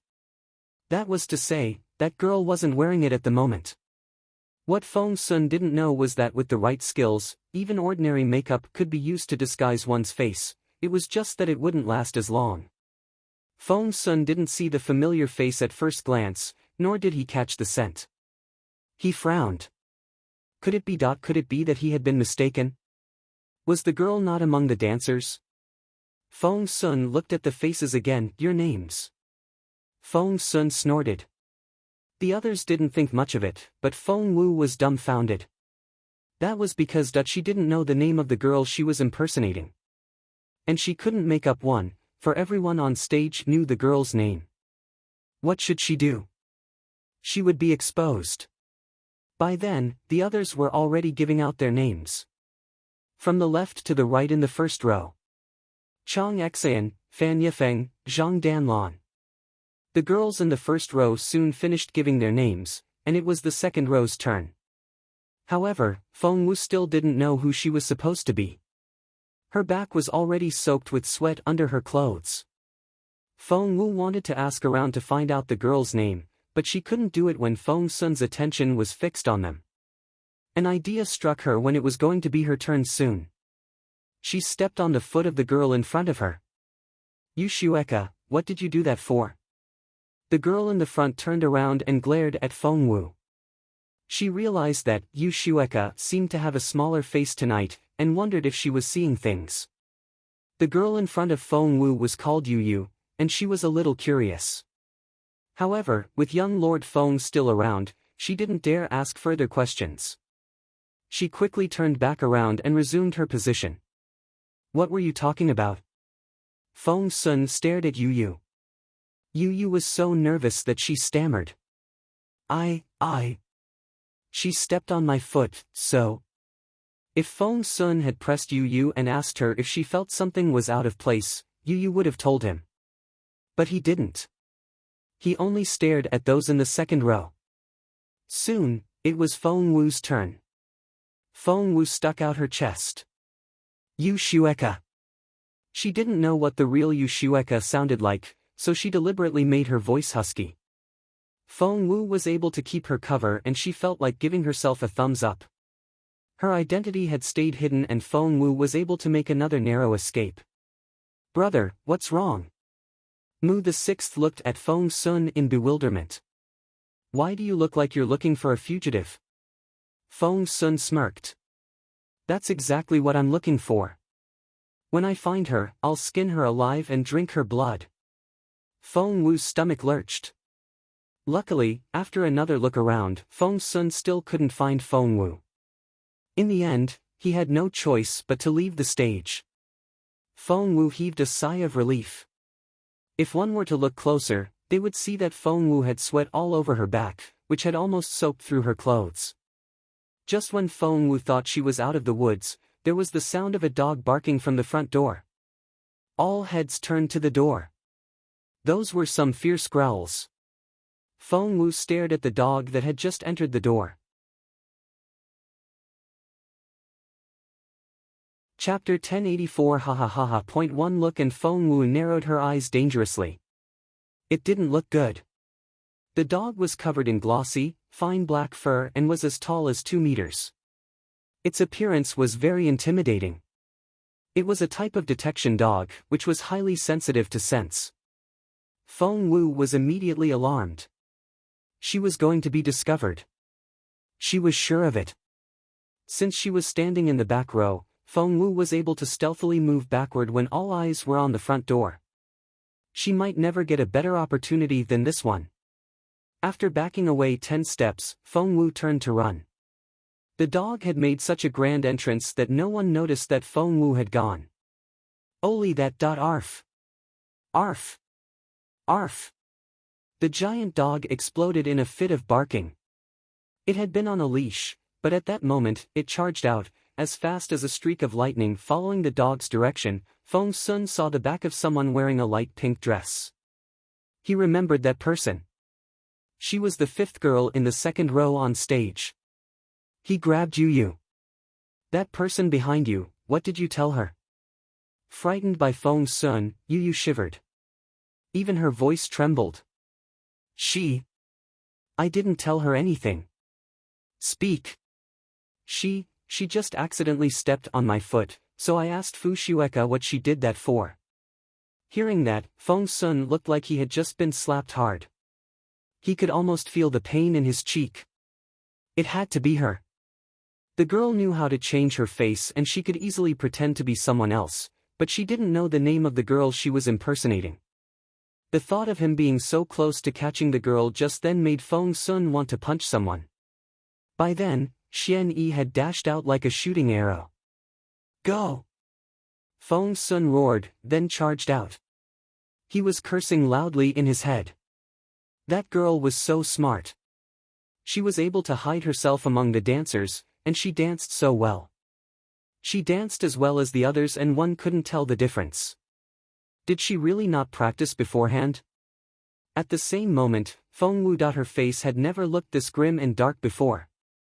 Xuanyuan was already running after her. If he was by himself, Feng Wu still had the confidence to evade him the way she had evaded Feng Sun. However, that sharp-nosed dog was really making things impossible. Feng Wu had studied the area when she was up on the building, and knew that there was a river just outside the east wall. She didn't like the idea of jumping into a river in such a cold season, but she was out of ideas. Plop! Feng Wu jumped onto the 20-meter wall, then flew down like an eagle with its wings spread out. Feng Sun arrived to see the person that he was chasing jump into the water. He smirked. Out of all the paths, you just chose the one that would lead to your doom. I got you, ugly girl. Standing high up on the wall and looking at the dark river, Feng Sun laughed loudly with his hands on his waist. Yes, there was a river on this side and there were no guards. But Feng Sun had made it that way deliberately. It was like closing up the three sides of a square and leaving a single side open. And that side was the trap. That was why Feng Sun laughed when he saw the ugly girl jump into the water. The dog was going to jump in after her, but Feng Sun stopped it. Chapter 1085. Catch her. Don't worry. I've got a net charged with thunder energy in the river. She's not going anywhere. Xuanyuan darted a look at Feng Sun. Feng Sun didn't feel like laughing anymore. That look Xuanyuan gave him made him feel like an idiot. I don't see anything. Xuanyuan glanced at Feng Sun. Feng Sun said, the thunder net can stun a person unconscious. The girl jumped in on her own, and should have been stunned by now. It's only normal that you don't hear anything. Xuanyuan asked, really? Feng Sun said earnestly, yes. Yes. Xuanyuan rubbed his chin. What if I told you that she's already gotten away? Feng Sun looked baffled. I begged Boss June to give me that net, and you know how resilient it is. It's as precious as immortal restraining rope. How is she supposed to have gotten away? Xuanyuan narrowed his eyes. But he really couldn't sense the girl anywhere. Feng Sun said grumpily, if that's the case, get her out of there already. I can't wait to see her real face. After having been tricked by the girl so many times, Feng Sun felt so satisfied at finally catching her. The net had been laid out all over the bottom of the river. When it was gathered together, it was no bigger than an adult's fist. However, when spread out, it could cover as large an area as one wanted. Its greatest advantage was that it could be spread out or compressed according to the width of the river. Feng Sun didn't let other people do it, but drew the net in himself. He looked increasingly pleased as more of the net was drawn out of the water. Ugly girl, I'd like to see what you can do once you're in my hands. But soon, the smile vanished from Feng Sun's face. The net was out of the water and plenty of small fish were hopping around on the finger-thin threads. However, where was she? The smile froze on Feng Sun's face. Where was she? Where is she? After gathering the net, Feng Sun saw that a hole big enough for a teenage girl to pass through had been opened up in the net. Feng Sun and Xuanyuan exchanged surprised looks. Feng Sun stamped about in a frenzy. How's that even possible? That's a thunder net, and it's as capable as immortal restraining rope. How can someone break out of it? Is she a loach or something? How can she be so slippery? Xuanyuan glanced at Feng Sun, wanting to tell the latter that he had told him so. The guy just wouldn't listen, and had missed his best chance. That's not right. Feng Sun took Xuanyuan's hand. The net is unbreakable and it's charged. How did she break it? That's not the most important question now. You should really focus on finding her. Xuanyuan gave Feng Sun a sympathetic look. Back in Frozen Forest, Feng Sun had been deceived the worst, which was why Xuanyuan could understand his grudge. Feng Sun gritted his teeth, but had to accept the truth. He clenched his fists in frustration. She had to have escaped by water. You lot, follow the river downstream and catch her. That ugly girl couldn't stay in the water forever. When she hit the shore, she was bound to leave traces. Feng Sun had the dog sniff the air and find the direction that the ugly girl had fled in. But the dog only shook its head. It dove into the river, stayed for a long while at the bottom, then resurfaced and ran in the opposite direction. That girl! Feng Sun snorted. Luckily, he had the dog with him. Otherwise, the girl would have tricked him again. Feng Sun swore that when he caught the girl, he would teach her a lesson. He would tie her up so that she wouldn't be able to go anywhere.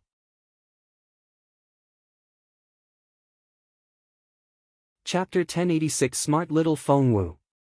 The dog swam fast in the water.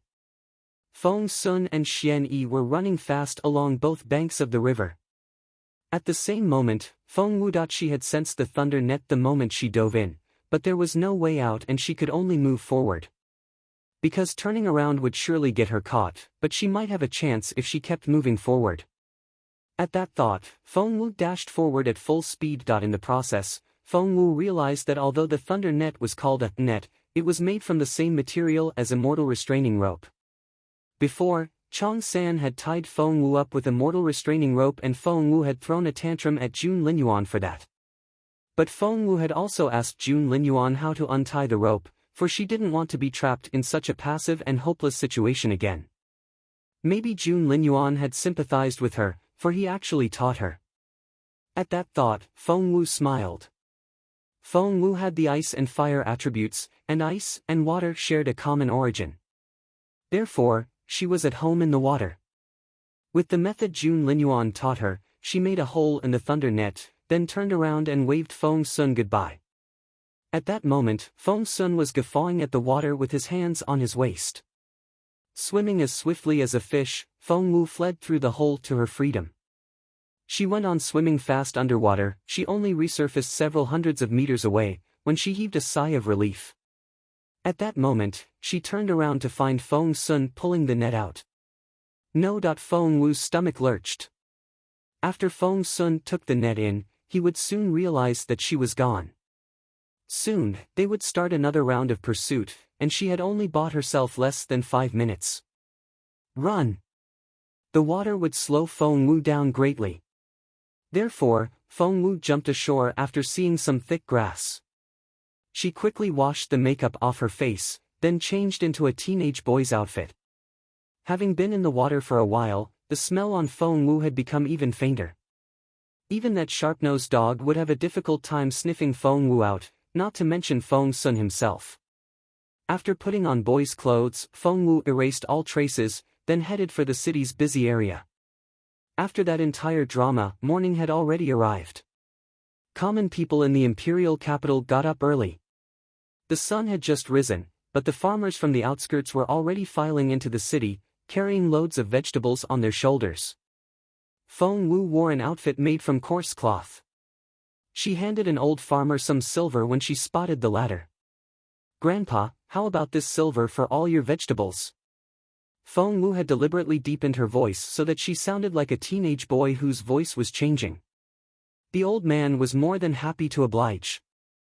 He wouldn't be able to sell all these vegetables for 100 bronze coins, but was now getting silver, which was worth 2,000 bronze coins, for them. What a sweet deal. The old man nodded repeatedly. Sure, sure. Carrying the load on her shoulders, Feng Wu hid herself among the rest of the vegetable sellers, then followed them to the market. After blending in, she was a lost target to Feng Sun, who had finally arrived. Feng Sun could only stare at his dog. "Your turn." The dog gave him an aggrieved look. More and more people were pouring into the street, and that special scent was getting fainter. The dog looked around in bewilderment. Feng Sun was so anxious. He had gotten unbelievably lucky this time. If the girl changed the way she looked again, he wouldn't know how to find her next time. Where was Boss Jun anyway? Why hadn't he arrived? If he were here. Chapter 1087 Catching Feng Wu. Feng Sun stomped his foot in frustration. Just then the dog charged out in another direction at an incredible speed. It headed for the food market. Feng Wu had thought that the dog wouldn't be able to pick up the scent anymore, but as it turned out, she was wrong. She frowned. Meanwhile, the running dog had already frightened a lot of people. Out of the way. Everyone out of the way. The dog forced its way through, not caring about the crowd at all. It ended up knocking a lot of people off their feet. Its eyes were flickering red, and it kept its gaze on Feng Wu, as if it was going to jump her the next moment. Meanwhile, Feng Sun and Xian Yi were right behind the dog. Feng Wu looked over her shoulder. Further ahead was the food market, where the crowd was even denser. Without thinking, she threw her baskets at the dog, then took off. Only after Feng Wu fled did Feng Sun realize who the dog had been chasing. He had never expected that the ugly girl could. Was she a born actress? How did she become a teenage vegetable vendor in such a short time? Feng Sun said to Xian Yi, "If I hadn't thrown that stink bug at her, we might have never found her." Xian Yi nodded in agreement. That was a very impressive girl. With their current capabilities and power, together with their guards and a sharp-nosed dog, they were still unable to catch her. That was proof enough of how stealthy she was. I have to catch her this time. Feng Sun made up his mind. Feng Wu made her way through the crowd like a nimble fish, checking herself for the remaining scent as she ran. Without the scent, Feng Sun would never be able to find her. Feng Wu sniffed and found that the scent was almost gone. In less than an hour, it would disappear completely. All she had to do now was evade Feng Sun for the next hour. Everything was fine in the beginning. The street was packed with people and Feng Wu kept changing directions, making it impossible for the dog or Feng Sun to catch her. But Feng Sun wasn't dumb. He bellowed at the crowd, telling them to leave the street. Otherwise, they would be considered to have offended Northern Feng Mansion. Northern Feng Mansion. No one could afford such an accusation. Hence, everyone moved toward the sides, creating a passageway wide enough for 3 people to walk shoulder to shoulder. Feng Wu was left alone on the street and was spotted right away. Go! Feng Sun and Xian Yi dashed off at top speed. Feng Wu turned around to see that those two were almost upon her. She took off right away, as if she was sliding on ice. However, the next second, Feng Sun leapt up and struck Feng Wu in the back with his fist. Feng Wu stumbled forward, blood spurting out of her mouth. She couldn't stop coughing. Immediately after that, Feng Sun put a foot on her back. Ugly girl, there you are. You won't get away this time. Feng Wu felt like screaming. Feng Sun had stomped on her so hard that she almost fainted. Seeing that Feng Wu wasn't speaking, Feng Sun snorted. He then picked Feng Wu up so that she could face him. His usually handsome face had a bone-chilling look on it. He stared at Feng Wu with a malicious grin on his face. I'd like to see you run now. Chapter 1088 Young Lord Feng has snatched a teenage boy. Feng Sun picked Feng Wu up and their faces were only inches apart. Feng Sun glared at the ugly girl. There were so many questions he wanted to ask her and he desperately wanted to teach her a lesson. However, he turned around to find a large crowd around them. Moreover, they were all watching the two of them curiously. Feng Sun didn't want to make a scene in public and he snorted. Let's go back. He would wait until he was back at Northern Feng Mansion. By then, Feng Wu had already brought Feng Sun's horse over. It was a tall, mighty-looking horse that was taller than Feng Wu. Feng Wu had thought that Feng Sun would leave her to one of his underlings. As a matter of fact, that was what Feng Wu suggested. My lord, how about I take this ugly girl? Feng Sun only snorted at him. Are you going to take responsibility if she goes missing? Feng Wu was rendered speechless. He bowed, then backed away. Feng Wu was sorry to hear that. If Feng Wu had stood his ground, she would stand a much better chance of escaping if she was handed over to Feng Wu. Turning his head, Feng Sun saw the look on the ugly girl's face, and he smacked her on the head. Are you thinking of running away? You'll never get the chance as long as you're alive. Ha! Feng Sun then recalled all the painstaking effort he had gone through to catch this girl. He hadn't gotten any sleep the night before. As he spoke, Feng Sun lifted Feng Wu onto the back of his big horse. Hiya! The horse ran so fast that the wind blew into Feng Wu's mouth. She couldn't help but cough, and went on coughing. This Feng Sun. Feng Wu was never the type to eat humble pie. She still held a grudge toward Feng Sun for stepping on her back. Hence, help me, young Lord Feng is taking me, an innocent boy, against my will. Xuanyuan was on a horse behind Feng Sun and heard everything. Even someone as stern as him couldn't help but crack, to say nothing of Feng Sun, the man in question. Right now, Feng Sun's face had gone purple. Taking an innocent boy against his will? That was as bad as snatching a woman off the street. This abominable girl. Feng Sun wanted to smack the girl's head into a pancake. To make it worse, there were so many people here, and everywhere he turned, he saw a large crowd. They didn't dare to look up at him, but stole glances out of the corners of their eyes, as if he wouldn't notice. Feng Sun could imagine what they would say after he was gone. Infuriated, Feng Sun threatened them, spread baseless rumors and I'll cut your heads off. Feng Wu was about to start acting again, when Feng Sun threw a dirty look at her. One more word and I'll strangle you right here. Seeing that Feng Sun meant it, Feng Wu cringed and swallowed the rest of her sentence as she stared at Feng Sun. Hiya! The tall horses disappeared at the other end of the street. Feng Wu turned back to look at the gossiping commoners, finding it quite amusing. Smile again and I'll strangle you.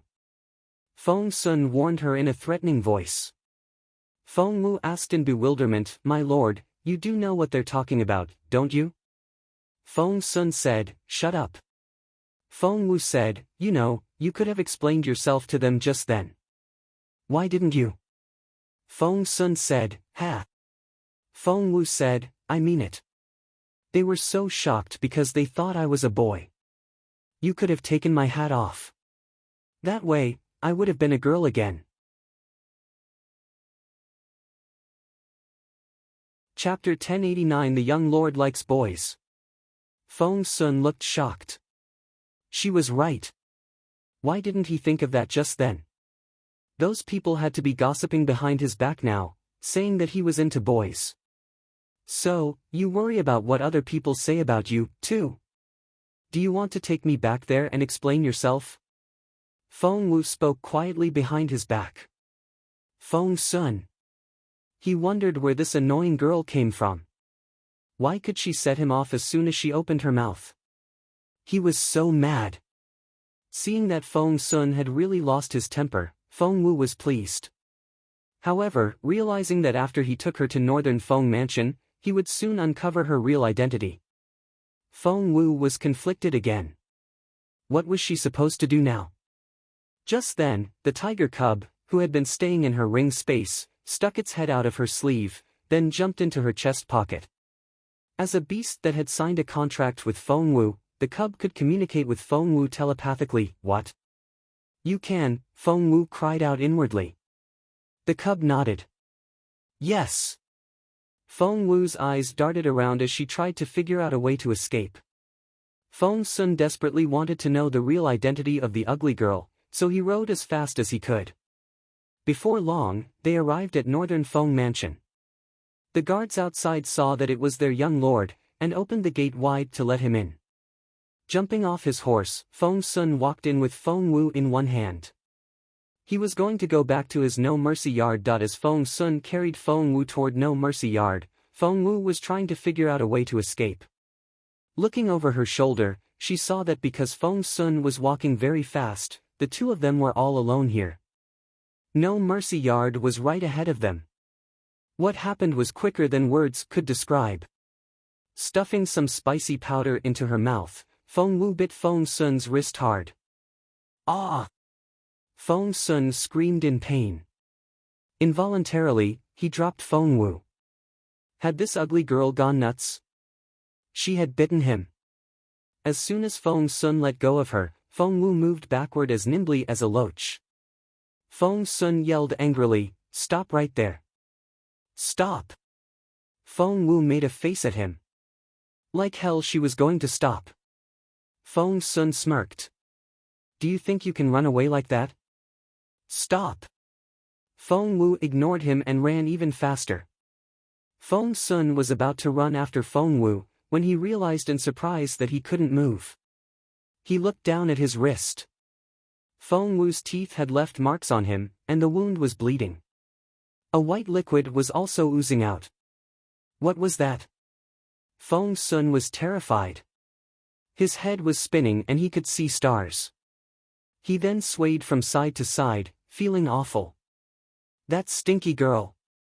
Feng Sun. Just then, Xuanyuan rushed in with his sword over his shoulder. What's wrong? Xuanyuan steadied Feng Sun. He had thought that nothing would go wrong after they got the girl back to northern Feng Mansion. How could something like this happen? Go get her. Go catch that ugly girl. I'm gonna kill her. Ah, Feng Sun took a deep breath. Luckily, the dizzy feeling gradually faded and was almost gone.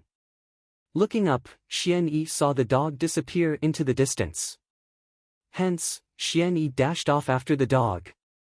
Meanwhile, Feng Wu was headed for the wall. She wanted to get out of northern Feng Mansion. But the dog wouldn't leave her alone. Chapter 1090 The Critical Moment. But she just couldn't get rid of it. At that critical moment, the tiger cub jumped out of Feng Wu's chest pocket and rushed toward the dog. Then, to Feng Wu's surprise, the palm-sized cub smashed the dog on its head with one front paw, which reminded her of a boy master disciplining his servant. That smack baffled the dog right away.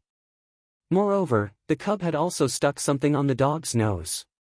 The dog tried to bite the cub after it came back to itself. However, the cub showed its teeth at the dog and made a threatening sound. The dog had been very intimidating, but the cub was more intimidating and powerful. One had no idea what kind of heritage the cub had, but the dog was losing ground as one watched. Feng Wu looked up to find Xuanyuan running in her direction. An idea struck her all of a sudden, hence, she jumped onto the wall and landed on the other side. However, she then hid herself in the branches and jumped back in. But Xuanyuan only saw Feng Wu jumping out and not coming back in. Therefore, when he got to the wall, he patted the dog on the head. Go get her. The dog nodded, barked, then jumped over the wall. By then, Feng Sun had finally regained his mobility and hurried over. Feng Sun, Xuanyuan, and the dog jumped over the wall, then began to run down the wide street. Feng Sun smacked his own head in frustration as he ran. How can I be so stupid? Why did I let my guard down? That girl is so cunning. Xuanyuan didn't know what to say. For he had been careless as well, thinking that nothing could go wrong after they got her back to northern Feng Mansion. But they had underestimated the girl's brain. She had escaped even in this situation. They ran for a while before they realized that something was wrong, for the dog stood in the middle of the street and looked around in bewilderment. It looked exhausted. Feng Sun was flustered when he saw the state the dog was in. Oh God! My dear dog, you can't be ill now. I need you more than ever. Taking the dog's head in his hands, Feng Sun tried to cheer it up. You're going to break its head. Xuanyuan couldn't watch anymore, and pulled the dumbfounded dog away from Feng Sun. What's the matter with my dog? Feng Sun was almost in tears. The bug scent was only temporary, and after everything the girl had done, it was barely detectable. If something happened to the dog now. Oh God, Feng Sun wanted to slap himself. Xuanyuan rubbed the dog's nose. It's been drugged. Feng Sun. Blue veins popped on the corner of his forehead and he looked like he was going to explode. That girl drugged me as well as the dog. How could she do that? She. Ah. Feng Sun almost lost his mind. Xuanyuan was also at a loss as to what to do. That girl was impossible to catch. He turned to Feng Sun. The most important thing now is to fix the dog as soon as possible. That way, we may still have a chance of catching that ugly girl. Otherwise, we'll lose her forever. Feng Sun smacked her head. You're right. Let's go. Xuanyuan asked, where to? Feng Sun said, go find little Feng Wu. Isn't she a great doctor? I bet she can help my dog. Come. Let's go to the Feng clan. Chapter 1091 Boss Jun will avenge her. So far, Feng Sun and Xuanyuan still had no idea that the ugly girl whom they had been chasing all night and the one that had pissed them off, was Feng Wu. Carrying the dizzy dog, Feng Sun and Xuanyuan rushed to the Feng clan as fast as their legs could carry them. But they were soon disappointed. What? Little Feng Wu isn't here. Feng Sun was baffled by the news. How can she not be home so early in the morning? Where did she go? Chaoga glared at him. How am I supposed to answer that? Feng Sun said, can you at least try to be nice? Resting her hands on her waist, Chaoga said, Xiao Wu isn't here. Leave or stay and wait all you want. Pardon me. After that, Chaoga spun around and marched back inside. She closed the door behind her with a thump. Hey, you! Vexed, Feng Sun was about to throw a tantrum when, my lord, there was an indifferent voice. Feng Sun turned around and his eyes lit up. Wasn't that Chang-san? What are you doing here so early in the morning? Feng Sun was intrigued. Hey, I had someone deliver to you a message for Boss Jun. Did they find you? Chang-san was surprised, then smiled bitterly. My lord, I'm no longer the captain of the guard for the Crown Prince's residence. I'm working as the captain of the guard for Fallen Star Yard now. What? Feng Sun and Xuanyuan exchanged surprised looks. Why so sudden? Chang-san gave them a wry smile without saying anything. It was indeed unexpected. He had only been transferred the night before. Intrigued, Feng Sun decided to get to the bottom of it. Did you do something to little Feng Wu? You offended her somehow. Was that why Boss Jun avenged her? Chang-san cried out in surprise, how did you know? Feng Sun laughed. Ha, I was right. I knew it. I can't be the only one. Ha. My lord, asked Chang-san. Feng Sun patted Chang-san on the shoulder and said in an understanding tone, little Chang-san, you need to keep your eyes wide open. Your boss Jun likes little Feng Wu too much to admit it. Offending little Feng Wu is an unforgivable crime to him. So, do you understand now? Chang-san used to be half in the dark, but after Feng Sun's explanation, and connecting it to what Feng said before, he soon saw the light. He took 3 steps back to create some distance before he bowed to Feng Sun with great respect. My lord, that was enlightening. I'll never forget your great kindness. Feng Sun grumpily waved him off. It's nothing. Xuanyuan was the one who made me see the light. If he hadn't reminded me repeatedly, I would still be as dumb as you are now. Hey, by the way, what did you do to offend little Feng Wu? Feng Sun's eyes shone curiously. Chang-san smiled bitterly. Before he could reply, Xuanyuan patted Feng Sun on the shoulder. The gossip can wait. Have you forgotten our priority? Feng Sun remembered what he was here for. That was right. The most important thing now was to cure the dog and go back to hunting down the ugly girl. Feng Sun patted Chang-san on the shoulder. I'm off. See you around. Enjoy your time in Fallen Star Yard. Poor Feng Sun and Xuanyuan. If they had bothered to ask one more question. If Chang-san had told them that he had offended Feng Wu because of what he had done with that immortal restraining rope, the two of them might have been able to make the connection with the thunder net. Chapter 1092 Complained to Lady Northern Feng. However, they didn't ask and had thus lost the most important lead. While Feng Sun was searching everywhere for Feng Wu, where was Feng Wu at the moment? Feng Sun was at Feng Wu's place, but Feng Wu was at his home.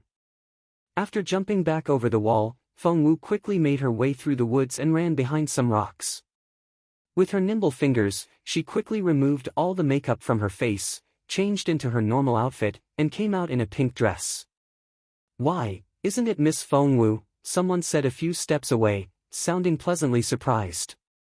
It was Xuanyuan, Lady Northern Feng's maid. Feng Wu smiled politely. Soon, Xuanyuan led Feng Wu to Lady Northern Feng's main courtyard. It was still early, and Lady Northern Feng was having breakfast.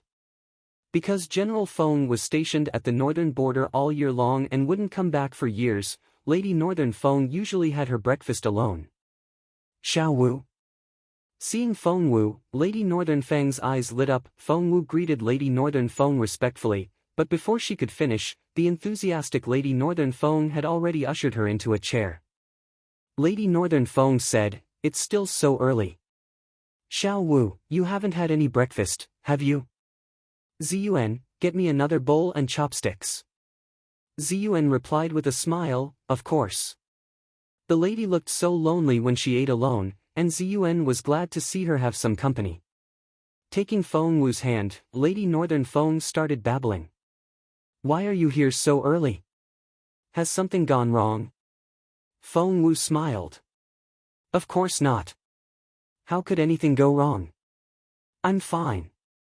Lady Northern Feng said, "If it's not you, then my brat Feng Sun has made a mess out there, hasn't he?" Feng Wu waved her hand. "How could he? Of course he hasn't. My brother's doing fine. Please don't be mad at him. You'll make yourself sick." What did she mean by, "he hasn't, then, don't be mad at him, and, you'll make yourself sick"? She was practically telling the lady that Feng Sun had made a mess. Fearing that her quick temper would frighten the girl, Lady Northern Feng bellowed at the servants outside, "Get Feng Sun's ass down here." Xuanyuan went in a hurry. However, when she came back, instead of Feng Sun, she brought Steward Wang of No Mercy Yard. Lady Northern Feng's face darkened right away. "Where's Sun?" Steward Wang smiled bitterly. Lady Northern Feng frowned. Sun isn't the type to ignore my order to see him. Since he's not here. He's not here, is he? Steward Wang dropped to his knees. He didn't come back last night. Where did he go? Lady Northern Feng's face was livid. She knew that Feng Wu was discreet, so if the girl had come to warn her, that just proved how big a trouble Feng Sun was in. The lady's angry voice made Steward Wang tremble.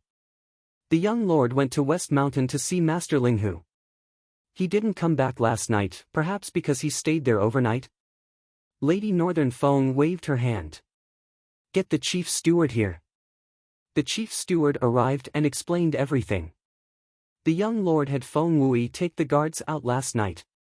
They took the dog, too. The dog referred to that big dog from last night. Northern Feng General found it by accident a few years back, and apart from Lady Northern Feng and the young lord, no one else dared to go near it. "Where's Feng Wu?" Lady Northern Feng bellowed.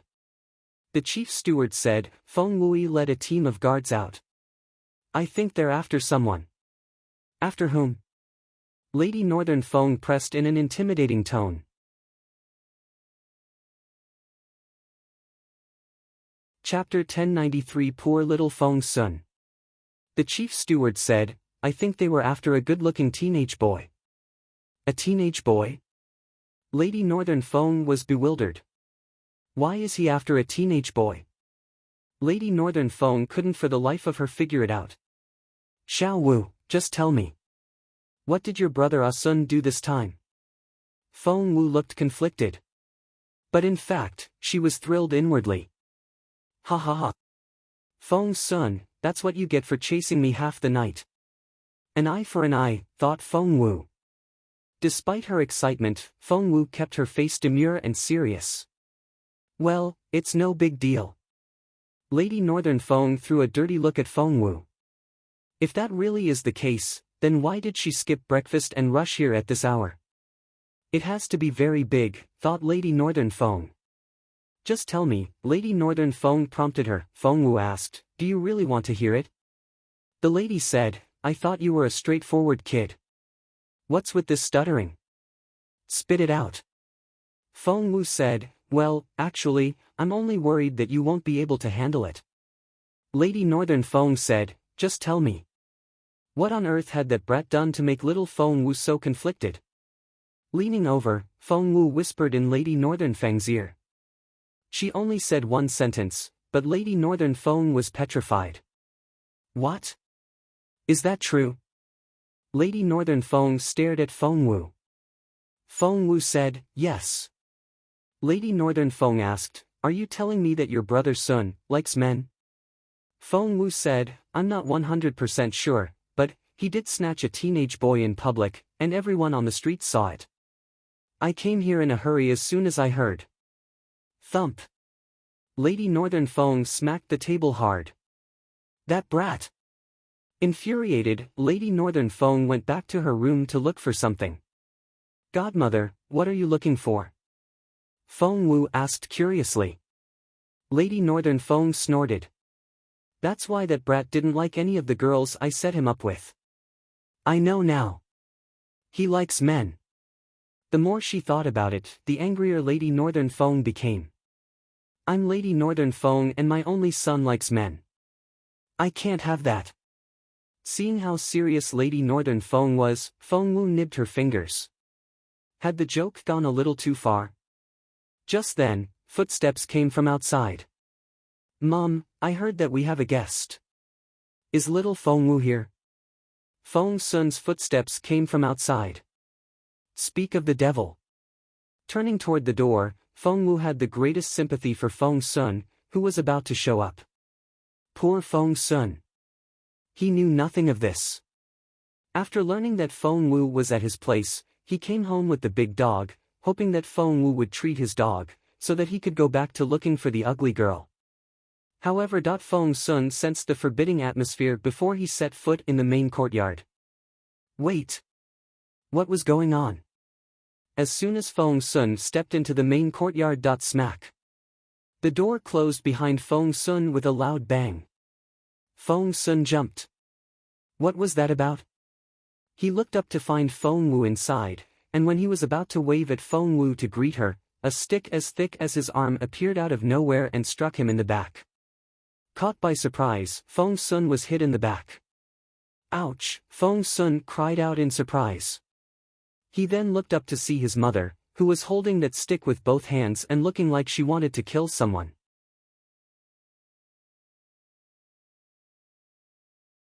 Chapter 1094 Poor young Lord Feng. Mother, Feng Sun looked dumbfounded. He had no idea what he had done to deserve that whack from his mother. Ignoring her son's complaint, Lady Northern Feng raised the stick that was as thick as an arm, and brought it down on Feng Sun again. Mother! Why are you hitting me? What did I do? Feng Sun asked in frustration. He had come back in a hurry to eat with his sister as soon as he heard that Fengqi was eating with his mother. The last thing he expected was a merciless beating. You brat! You're so dead today. How dare you mess around with men? Lady Northern Feng only hit him harder. Feng Sun glanced at Fengqi. Fengqi shrugged innocently. It's everywhere. You! Feng Sun stared at Fengqi. He should have known. The girl seldom came here, but she was here so early today. She had come to tell on him. Feng Sun was so vexed. Quit staring at your sister. How dare you, Feng Sun? You're shameless. Holding the stick, Lady Northern Feng went on beating him continuously. Feng Sun's face wrinkled up. For it really hurt. I'm not messing around with men. Feng Sun yelled in frustration. Lady Northern Feng said, stop lying. You brought a teenage boy back home. You can't deny it. Feng Sun's face turned livid. It wasn't a teenage boy. She was a teenage girl. Lady Northern Feng paused for a brief moment. Really? It was a girl? Feng Sun said, yes, really. She was disguised as a boy. Lady Northern Feng saw the light. So, You kidnapped a teenage girl and brought her back home. Feng Sun. Seeing that Feng Sun was incriminating himself more and more with his explanation, Feng Wu was amused. The excitement then sent her into a fit of coughing. Ahem. Luckily, she had covered her mouth with her sleeve, and Feng Sun didn't see the blood she coughed out. That abominable Feng Sun. Humph. Feng Wu had almost softened, but she was then reminded of how badly Feng Sun had hurt her, and all her guilt disappeared. Feng Sun ran around in circles in the yard as Lady Northern Feng chased him. She's a thief, an outlaw. Lady Northern Feng was much more capable than Feng Sun, there was no way he could run away from her. Lady Northern Feng snorted. You kidnap her, then call her a thief? Little Feng Sun, since when did you become so glib? The false accusation almost made Feng Sun cry. Mom! I'm telling the truth. That thief stole Boss June's immortal spiritual fruit. Otherwise, Bao Er would be well enough to walk by now. She's wanted by Boss June. Lady Northern Feng wouldn't be convinced if Feng Sun had brought up someone else, but he would never lie about June Linyuan. Lady Northern Feng was still hesitating when, my lady, something's wrong. Steward Feng walked in. Lady Northern Feng asked, what's wrong? Steward Feng said, someone's crying and shouting outside, saying that the young lord has taken their young master. They've put out a banner and are sitting down outside our front gate. There are a lot of them and they're making a lot of noise. Lady Northern Feng glared at Feng Sun with eyes that could kill. Feng Sun was dumbfounded. That's impossible. That teenage boy was that ugly girl in disguise, there was no way that the girl's family knew she had been caught. Moreover, even if they did, they wouldn't be asking for their young master back, for she was a girl. Lady Northern Feng was furious. Impossible or not, you brought the problem home, you take care of it.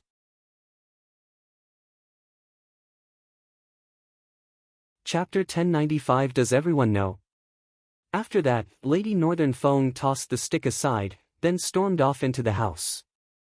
Feng Sun put the dog down next to Feng Wu. Please cure this dog for me. I still need it to find that ugly girl. After that, Feng Sun rushed out. How dare these people try to slander him? They had some balls. Feng Sun walked off in vexation, and the air around him seemed to be on fire. He would vent the anger he had received from Lady Northern Feng on these people. Feng Wu watched as Feng Sun left. She then looked at the dog, then stared at Feng Sun from behind with a strange look on her face. There was a saying, sending a sheep into a tiger's mouth. Had he just sent the dog into her hands? If Feng Sun knew that the ugly girl he was desperately trying to find was Feng Wu herself. Feng Wu shuddered at the thought. He must never know, otherwise Feng Sun would probably lose his mind. Godmother, please don't be mad. My brother is. Seeing how miserable she had made Feng Sun, Feng Wu decided to put in a good word for him. However, Lady Northern Feng cut her off before she could finish. You don't need to cover for him. He made this mess, he's going to take care of it himself. Lady Northern Feng smacked the table angrily. She then turned to Feng Wu. Is everyone really talking about Feng Sun liking men? Feng Wu said, well. Lady Northern Feng rubbed her forehead. I can't bring myself to show my face anymore. Everyone knows about it. That's just Granny Tao, turned down all invitations this week. I'm going to stay indoors like a turtle. Granny Tao smiled bitterly. Well, the others won't be a problem, but the old master of the Xuanyuan family is celebrating his birthday. The Xuanyuan clan was one of the 9 major clans, and everyone had to attend the birthday celebration event for their old master. Even Northern Feng Mansion had to acquiesce. The Xuanyuan clan. Feng Wu's heart skipped a beat when she heard the name. If she remembered correctly, old master Xuanyuan had leads on the second broken star piece. The Feng clan was too inferior in the imperial capital to attend the Xuanyuan clan's big event. Even if they could go, Lady Wang would never bring Feng Wu with her. But now an idea struck Feng Wu, and she took Lady Northern Feng's hand. Godmother, do you need me to attend for you?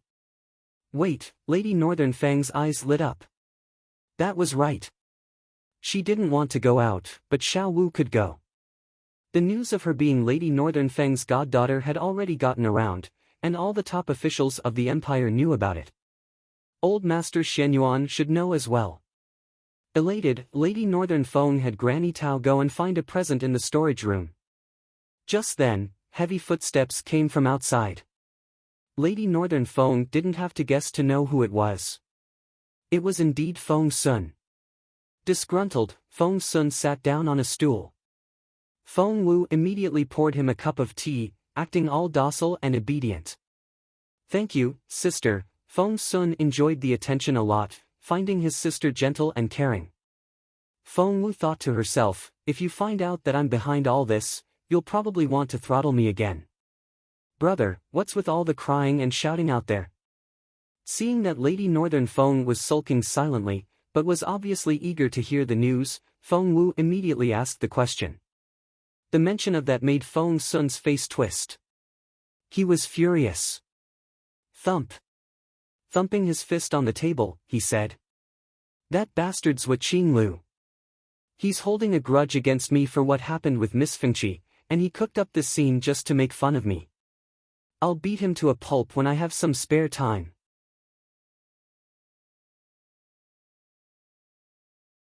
Chapter 1096. When Feng Wu comes out. Xuanyuan was behind this? Feng Wu smiled a little. That guy was anything but decent. It seemed that she had done the right thing, putting a price on Xuanyuan's head the night before. Hey, what's that? Feng Sun glanced at the invitation in Feng Wu's hand. It's for old Master Xuanyuan's birthday, said Feng Wu with a smile. He's one of the 7 bosses of Imperial College, and I can make use of this rare opportunity. Really? Feng Sun darted a suspicious glance at his sister. Other people had adorable, doll-like baby sisters, but he had one whose head was filled with wicked ideas. She was smart, witty and cunning, and would never resign herself to defeat. Why did she want to visit old Master Xuanyuan? Did she have a secret agenda or something? At that thought, Feng Sun looked Feng Wu up and down suspiciously. Could she really have no other plans? Feng Wu threw a dirty look at him. Of course. What other plans can I possibly have? I'm the loveliest girl. Feng Sun replied with a ha. Since when would a lovely girl skip breakfast to tell on her brother? Feng Wu rubbed her nose. Ahem. That was because. Feng Wu then threw a dirty look at Feng Sun. That was because you were being indiscreet. Don't you agree? Feng Sun smacked the table and rose to his feet. You stinky girl. However, Lady Northern Feng smacked him on the head before he could finish. How dare you talk to your sister like that? Feng Sun said, but she. Lady Northern Feng smacked him again. You're supposed to dote on your baby sister. Is that your idea of doting on her? Feng Sun gave Lady Northern Feng an aggrieved look. So, now that his mother had a daughter, he had become the forgotten son. Wait, the dog. Smacking the table, Feng Sun finally remembered this important piece of information. Feng Wu gave him a baffled look. Feng Sun was on edge. Didn't I give you the dog before I left? Please don't tell me that you've lost it. Feng Wu pointed to a corner a few steps away. There, a big, dark brown dog with glossy fur was lying on its back, fast asleep, its belly rising and falling with its breathing. Feng Sun was anxious. How can it sleep? Rushing over, Feng Sun shook the dog's head. Dog, wake up. Dog? However, no matter how hard Feng Sun shook or how loudly he roared, the dog showed no signs of waking up. Frustrated, Feng Sun turned to Feng Wu in bewilderment. Feng Wu looked perfectly innocent. Didn't you tell me to cure it? How am I supposed to do that if I don't drug it? Feng Sun was rendered speechless. If Feng Sun learned the truth. Feng Wu shuddered. He must never know. He could never find out that she was the ugly girl he was looking for. Poor Feng Sun. He had no choice but to swallow the humiliation silently under the suppression of the two women. The Xuanyuan clan birthday celebration was in the evening, so Feng Wu and Lady Northern Feng started their preparations after afternoon tea. Feng Wu knew that she wasn't there for fun, but to carry out a plan. Therefore, she wanted to keep a low profile. But Lady Northern Feng didn't think that way. She believed that her stunning goddaughter didn't get the attention she deserved, not to mention that they kept calling her Failure Wu. The lady couldn't stand it. Therefore, Lady Northern Feng wanted to make Feng Wu as pretty as possible. In the end, Feng Wu had no choice but to give in to Lady Northern Feng's efforts to dress her up. 2 hours later. Feng Wu came out of the room.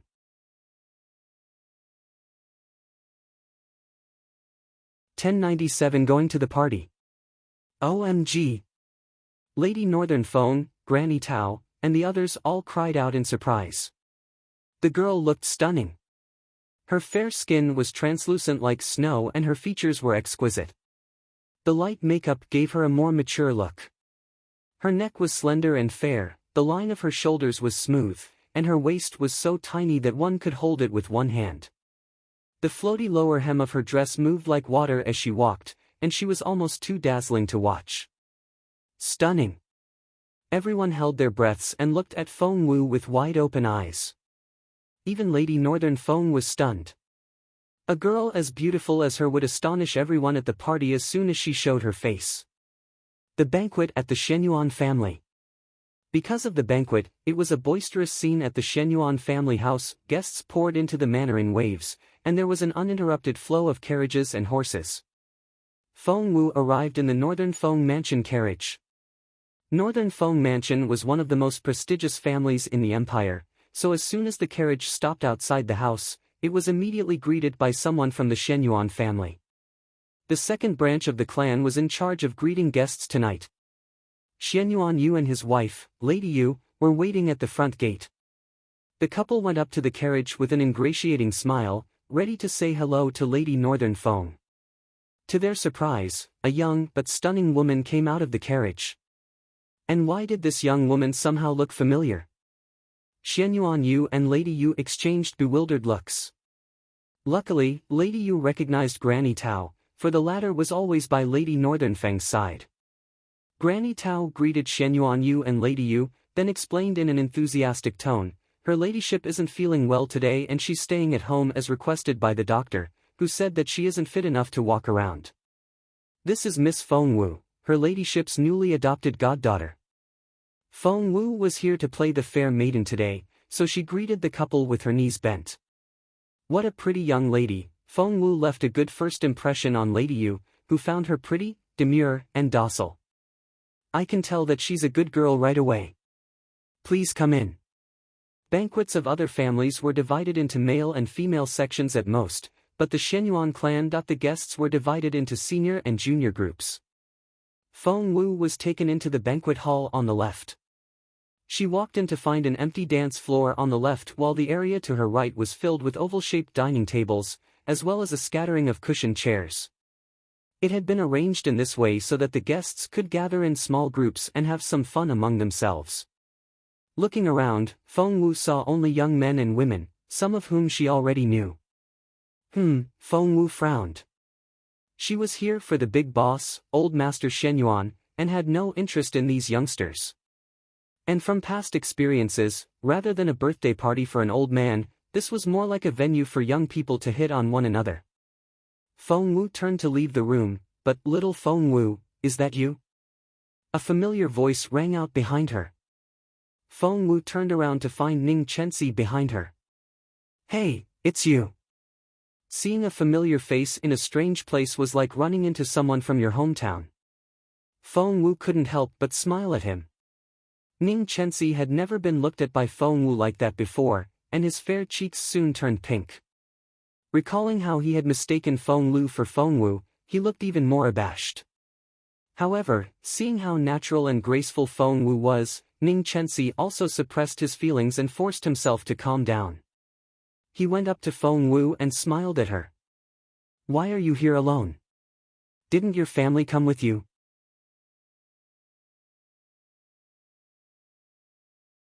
Chapter 1098 A Group Attack. Feng Wu asked, "My family?" Ning Chenxi said, "Yes. I saw Lady Wang with Feng Lu when I arrived, but you weren't with them." Feng Wu said, "Well, that's true. I didn't come here with them." Standing in a not-so-remote corner, Feng Wu and Ning Chenxi chatted casually. He was a tall, handsome boy and she was a stunning girl with an ethereal beauty. Although Feng Wu had her back to the crowd, many were still drooling over her wonderful silhouette. They couldn't keep their eyes off her. The truth was that this was an occasion set up for the influential family's third generation to find potential spouses. Feng Wu turned out to be an unexpected opponent, which gave the other girls a lot of pressure. "Who's that?" A pretty teenage girl in the center of the crowd was surrounded by other girls her age. She was none other than Xuanyuan, the favorite granddaughter of the Xuanyuan clan and the sister of Xuanyuan. She was surrounded by quite a few people, some of whom were Feng Wu's old acquaintances, such as Feng Lu, Feng Sang, Xuanyuan. The girl who asked the question was called Dugayamo, and she was a prominent figure herself, for she was from the Duga clan, which was also Empress Duga's clan. Hearing her question, everyone turned their heads, following her gaze. In the secluded corner, Ning Chenxi was blushing and flustered, and one couldn't miss the excited look on his face. His eyes were twinkling, as if he had just found the most precious treasure. "Wait, isn't that Ning Chenxi?" Xuanyuan cried out. She then nudged Feng Lu with her elbow. "Didn't he used to like you? I heard that he swore that he would marry you and you alone." Girls had a thing for gossip, so right away, the others joined in, teasing Feng Lu. Dugayamo was especially enthusiastic. "Yes, that's right. I heard about that, too." "Feng Lu, why are the two of you still not married?" Feng Lu was embarrassed. Could she tell them that Ning Chenxi had mistaken her for someone else? Could she admit that Ning Chenxi had wanted to marry Feng Wu all along, and he had only made the silly mistake because of what she said? Feng Lu was already an inferior member of this group, and was only able to attend this banquet because she knew Xuanyuan. Feng Lu smiled bitterly. "There was nothing between me and Ning Chenxi, ever." "Please," snapped Xuanyuan, the Ning family asked quite a few influential people to propose the marriage to the Feng clan. "They almost asked for my dad's help, and I know everything. Why is he all over another girl now?" Dugayamo said, "Don't tell me that. Ning Chenxi was stolen by another woman." Who more could Feng Lu say? She didn't need to say anything and could just cover her mouth with a wry smile on her face. The others would make up the rest of the story that fitted their speculations. As expected, seeing Feng Lu's reaction, Xuanyuan was indignant. "That Ning Chenxi. He was all over you and couldn't wait to marry you. I thought he was so sincere. He's just like every other man." Dugayamo was ready to play the enthusiastic onlooker. Crossing her arms, she snorted and raised her eyebrow. "Feng Lu, if I were in your place, I would never stand for it." The others chimed in, "Neither would I. Let's go have a look. I'd like to see what magic she has."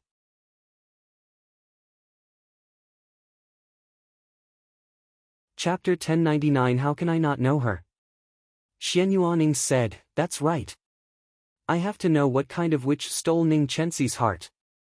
Hence, led by Xuanyuan, the most attractive girls in this banquet headed for the corner Feng Wu and Ning Chenxi were sitting in. Seeing the girl's smooth outline and slender build from behind, Dugayamo sighed inwardly. From that back alone, she knew that the girl could defeat Feng Lu. By the way, before they got there, Xuanyuan asked Feng Lu all of a sudden, "Don't you have a sister named Feng Wu? Why isn't she here?" Feng Lu smirked. "Why should she be? Who would invite her?" The others agreed. The Feng family was not what it was before. Feng Lu had only been invited because she was Xuanyuan Ying's friend. Who would send an unwelcome girl like Feng Wu an invitation? Xuanyuan looked sorry to hear that. "I wish she were here." Xuanyuan frowned. "You like her?" Xuanyuan smiled. "As if." I was just thinking that if she did come. There are so many of us here, and we can teach her a lesson for what she did to His Royal Highness. These girls were still holding a grudge against Feng Wu for what she did to Xuanyuan in proud Snowfield back then. Friendships could be formed in the strangest way among girls. They would quickly become very close when they had a common enemy, such as now, when they all hated Feng Wu. At the same time, Ning Chenxi wasn't the only man around Feng Wu, for, hello, young lady. You look so familiar. Have we met before? The man who went up to her was none other than the third young master of the Duge clan, Duge Yemo's older brother. He had been standing some distance away when he spotted Feng Wu's fine profile. Instantly, young Master Duge was swept off his feet. He stood there, befuddled, then his legs moved on their own. An invisible force pulled him toward Feng Wu. Ning Chenxi frowned when he saw Duge Mengxi. The Empress was from the Duge clan, and even the Zhou clan had to depend on it. It was a colossus in the imperial capital. The way Duge Mengxi looked at Feng Wu was like a beast eyeing its prey. His eyes were glittering. Ning Chenxi felt the threat right away. However, the girls arrived before he could say anything. Duge Yemo frowned when she saw her brother, but she still smiled. Hey, what's going on? Why is everyone here? These young people were all excellent members of their generation, both in terms of their social status and their cultivation skills. That was why all eyes had been on them the entire time. Since they had all gathered in the corner, the attention followed them there as well. Sensing the eyes on her, Feng Wu turned her head involuntarily. Oh God! Wow! Duge Mengxi stared at the girl in disbelief. How could anyone be this beautiful?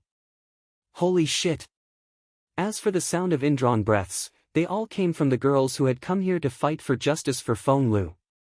Little did Feng Lu expect to find Feng Wu here. She was just telling everyone confidently that Feng Wu wouldn't be allowed in. Why are you here? Feng Lu stared at Feng Wu in disbelief. Moreover, she was furious. She had thought that she could show off in front of Feng Wu after receiving the invitation from the Xuanyuan family, but the latter was here as well.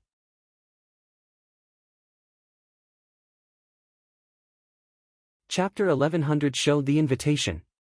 Do you know each other? Duge Mengxi glanced at Feng Lu. Duge Mengxi knew Feng Lu because of his sister. Feng Lu snorted. Of course I know her. She's Feng Wu, the one who took advantage of the unconscious crown prince and kissed him. Feng Wu. Duge Mengxi hadn't met Feng Wu before, but he had heard of her famous name. Therefore, he frowned as soon as he heard that.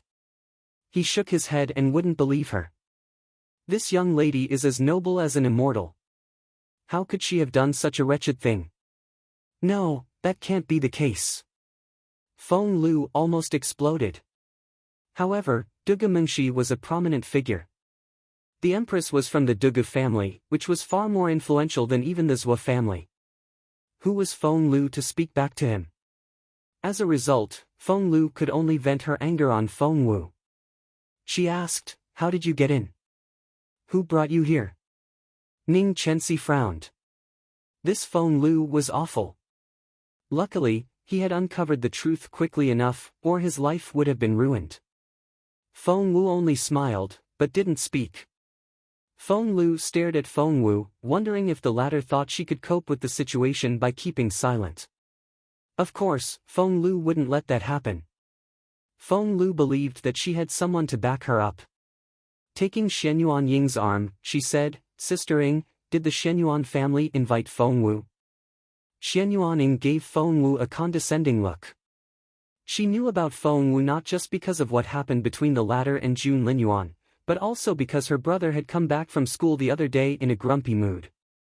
When she asked, she learned that Feng Wu had been pushing her brother around at school. Xuanyuan Ying had a brother complex. To her, nothing was more important than Xuanyuan Yi, her brother. That was why Feng Wu had left a bad impression on Xuanyuan Ying from the very beginning. Looking down her nose, she stared at Feng Wu arrogantly. How did you get in? Feng Wu smiled. With an invitation, of course. Where is it? Xuanyuan stretched out one hand, gesturing at Feng Wu to show it to her. Instantly, all eyes were on Feng Wu. Upper-class families like the Xuanyuan family seldom humiliated people in public like this. However, bolstered by her own special status, as well as that of her friends around her, Xuanyuan decided right away that she wouldn't show Feng Wu any respect. Feng Wu frowned. She had come with an invitation, but Granny Tao had it at the moment. It wasn't appropriate for Granny Tao to step into the main hall of a banquet like this. Seeing the frown on Feng Wu's face, Xuanyuan thought that she had a guilty conscience. Her eyes flickered and she pursed her lips contemptuously. She raised a hand to beckon someone over. Steward Yen. Steward Yen was in charge of the banquet venue. Hearing her call, he went up to her immediately. Xuanyuan asked with a stern look on her face, Steward Yen, you were in charge of sending out the invitations, weren't you? Steward Yen said, yes, Mississippi. Xuanyuan said, go find out why she was allowed in. Looking at Feng Wu, Steward Yen frowned. And who is this young lady? Anyone else would have felt flustered as well as flushed with embarrassment from being stared at by so many eyes holding ill intent. But not Feng Wu. She was unperturbed, and even smiled a little. Feng Wu is my name. Miss Feng Wu, tilting his head, Steward Yen gave it some thought, then looked at her in embarrassment. He hesitated, but still said, I sent out all the invitations myself. But I don't recall seeing Miss Feng Wu's name. Wow.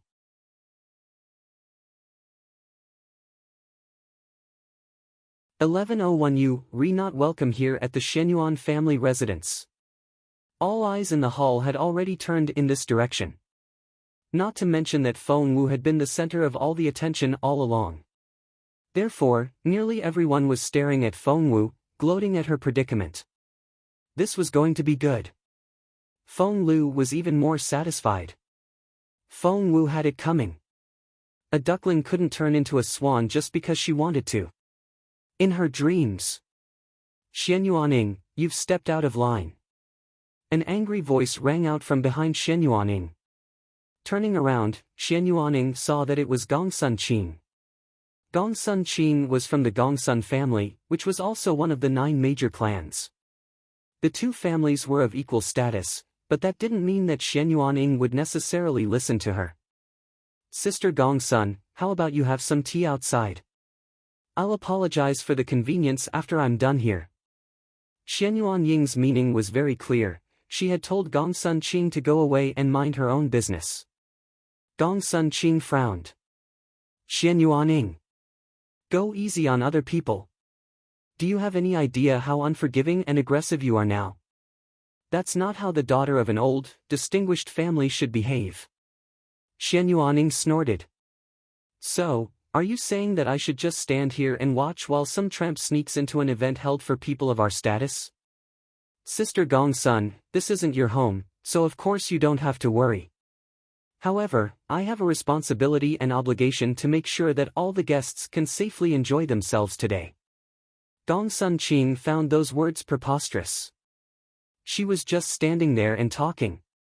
How can she possibly be endangering your safety?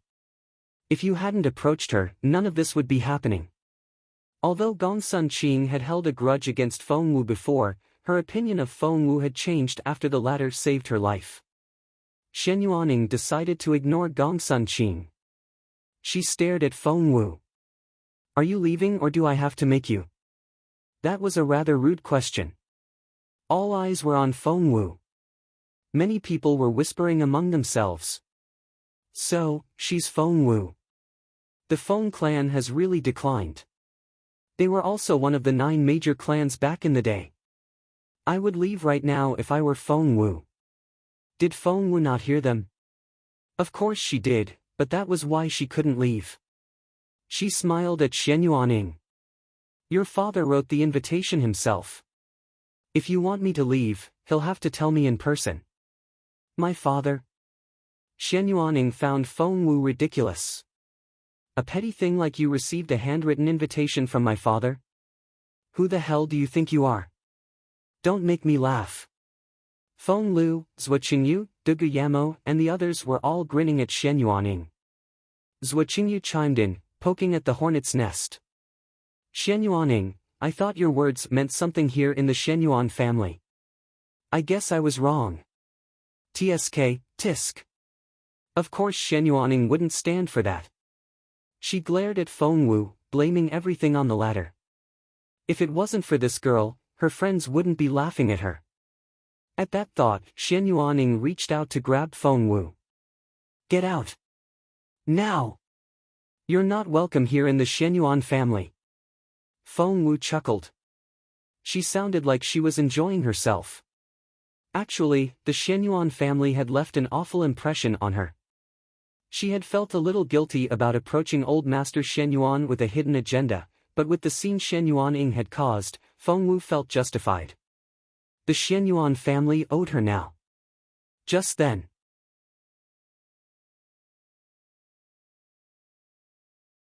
Chapter 11:02 What's her relationship with Northern Feng Mansion? Stop! A cold voice rang out a few steps away. All heads turned in that direction. The newcomers were none other than Xuanyuan and his wife, whom Feng Wu met at the gate earlier. It was Xuanyuan and Lady Yu. Uncle? Aunt? Xuanyuan frowned when she saw the couple. Her second uncle and his wife were both talented cultivators whom old Master Xuanyuan thought of highly. If it wasn't for the fact that the couple still didn't have any children at their age, Xuanyuan might very well be the next clan chief. Despite her displeasure, it seemed that Xuanyuan still respected them. Uncle, Aunt, this is the area for youngsters. How about the two of you leave us and I'll... Xuanyuan glared at Xuanyuan. If I leave it to you, the Xuanyuan clan will become a laughingstock of the imperial capital. You're dismissed. What a harsh tone. Xuanyuan had always been a stern man. With that serious look in his eyes and his dark face, he looked very intimidating. The bellow made Xuanyuan burst into tears. Turning her head, she gave Xuanyuan, her own brother, a pleading, aggrieved look. Since this area was for the youngsters, Xuanyuan was bound to be here. However, he had been playing the bystander from the very start, watching in silence as Feng Wu was mocked and teased.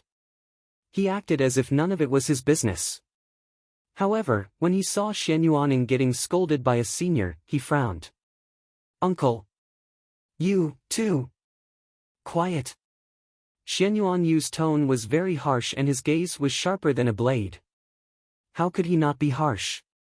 Miss Feng Wu here might be a neglected daughter of the Feng family, but she was Lady Northern Feng's goddaughter and was backed by Northern Feng Mansion.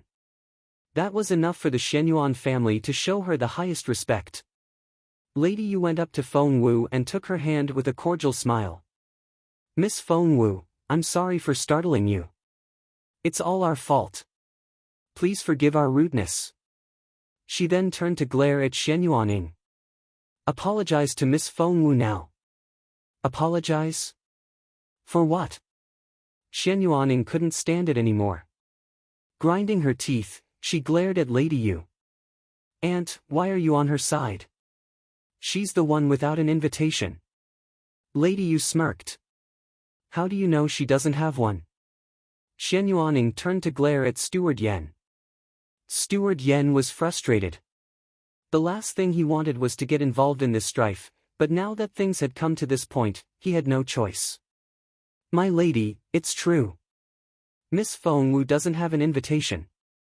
Staring at Xuanyuan, Lady Yu said, at the very least, even if she didn't have an invitation, what you did was still inappropriate. You're the daughter of one of the 9 major clans, you should never be so reckless and unforgiving. Do you have any idea who you've just offended? Unconvinced, Xuanyuan turned her face away. Lady Yu then had someone bring Granny Tao here.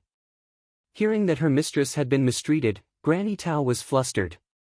She arrived at the scene in a hurry. Miss Wu, Granny Tao took Feng Wu's hand, still not recovered from the initial shock. Is someone giving you a hard time? How dare they? How dare they pick on the daughter of Northern Feng Mansion? Who was it?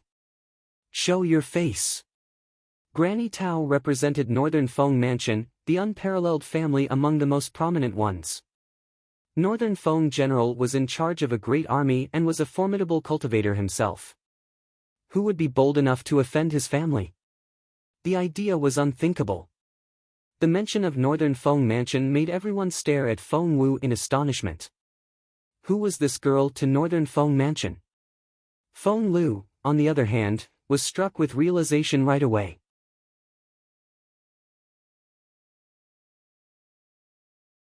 Chapter 1103 Refused to Give In. That was. Feng Lu recalled when Lady Northern Feng went to Feng Manor before and visited Fallen Star Yard herself, declaring that she would have Feng Wu as her goddaughter. Back then, Feng Lu didn't think it would happen, but now. Around her, a lot of people were murmuring among themselves. Did all of you hear that? Feng Wu is related to Northern Feng Mansion. Hey, do you think she's here on behalf of Northern Feng Mansion? What do you think is her relationship with Northern Feng Mansion? Is it possible that she's going to marry young Lord Feng? Bah! Young Lord Feng is phenomenal. That petty girl isn't good enough for him. Could she be a concubine Lady Northern Feng prepared for her husband? Lady Northern Feng must have lost her mind to do that, finding her husband a new lover. So, exactly what is Feng Wu's relationship with Northern Feng Mansion? They weren't the only ones intrigued, so were Xuanyuan and her friends. What's your relationship with Northern Feng Mansion?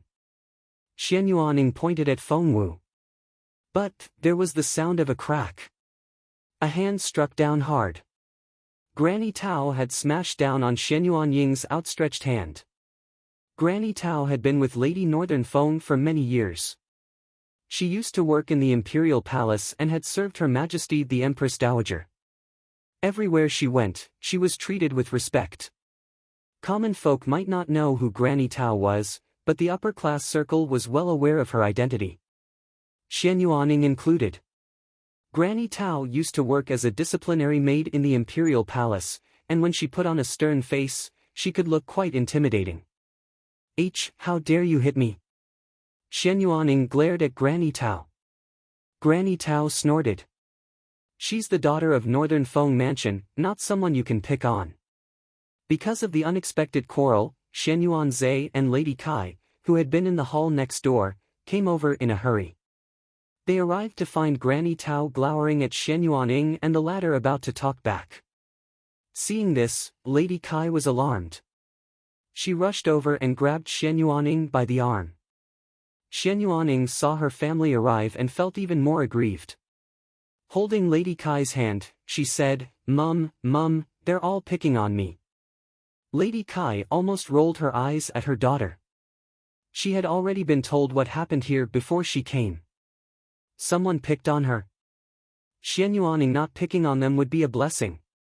At that thought, Lady Kai threw a dirty look at Xuanyuan. "Shut your mouth." Mum, sob, feeling that she had been humiliated in front of her friends, Xuanyuan was aggrieved. Granny Tao couldn't care less about Xuanyuan's tears. Her mistress had just been mistreated, and she wouldn't stand for it. "Lady Kai, you've seen what happened. Are you going to do something about it?" Lady Kai tried to defuse the situation. "Granny Tao, they're just kids and are bound to have some minor conflicts. Let's just leave it to them, they'll probably make up after a while. We elders might complicate things further if we get involved. Don't you think so?" Lady Kai was willing to show Granny Tao due respect, but Granny Tao was a maid, after all, and not Lady Northern Feng herself. Therefore, Lady Kai didn't think she had to pay too much attention to the old maid. Granny Tao found her words ridiculous. "So, that's the verdict of the Xuanyuan family. You're just going to drop it?" Lady Kai smiled. "It's not a big deal anyway. Granny Tao, you really shouldn't be bothered too much by it. There. Everyone, please go back to what you were doing. There's nothing to see here."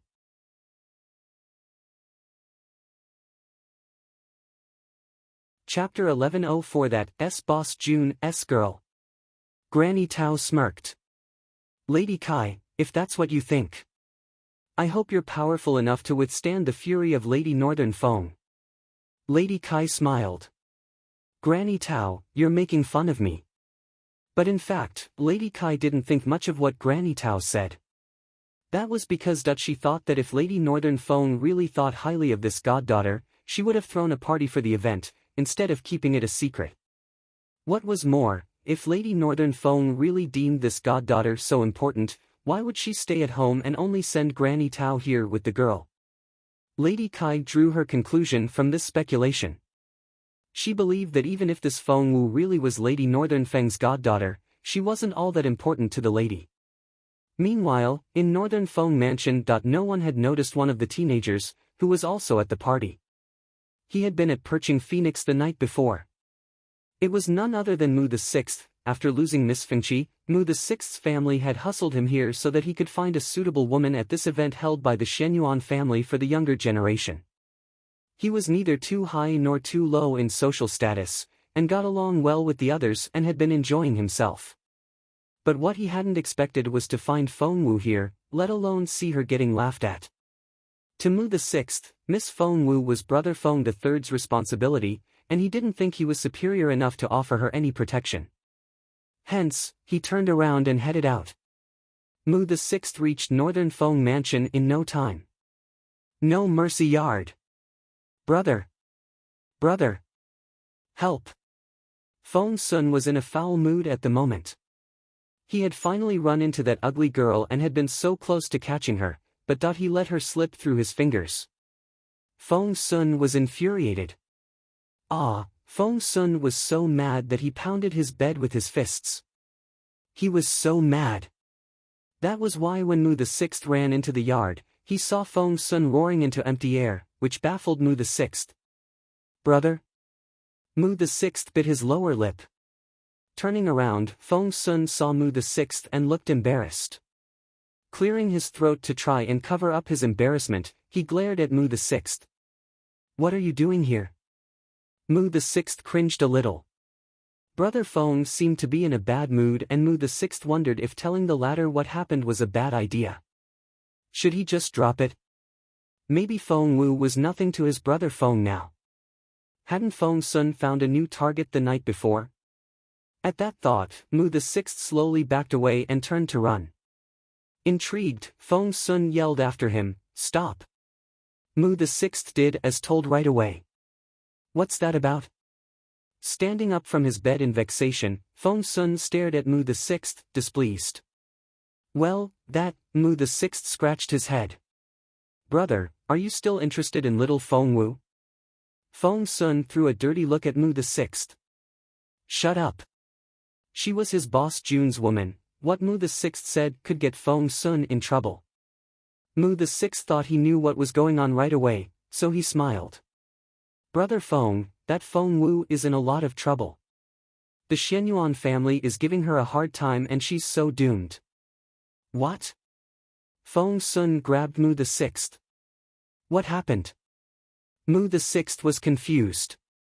He didn't understand why his brother Feng would look so grave and said in a hurry, Feng Wu went to the party held by the Xuanyuan family, but Xuanyuan caught her, saying that she didn't have an invitation. It just so happened that Feng Wu couldn't produce one, and right now, a lot of people are. Before Mu VI could finish, Feng Sun shot out like a bolt of lightning. Brother! Brother Feng! Left behind on his own, Mu VI stood there, looking baffled.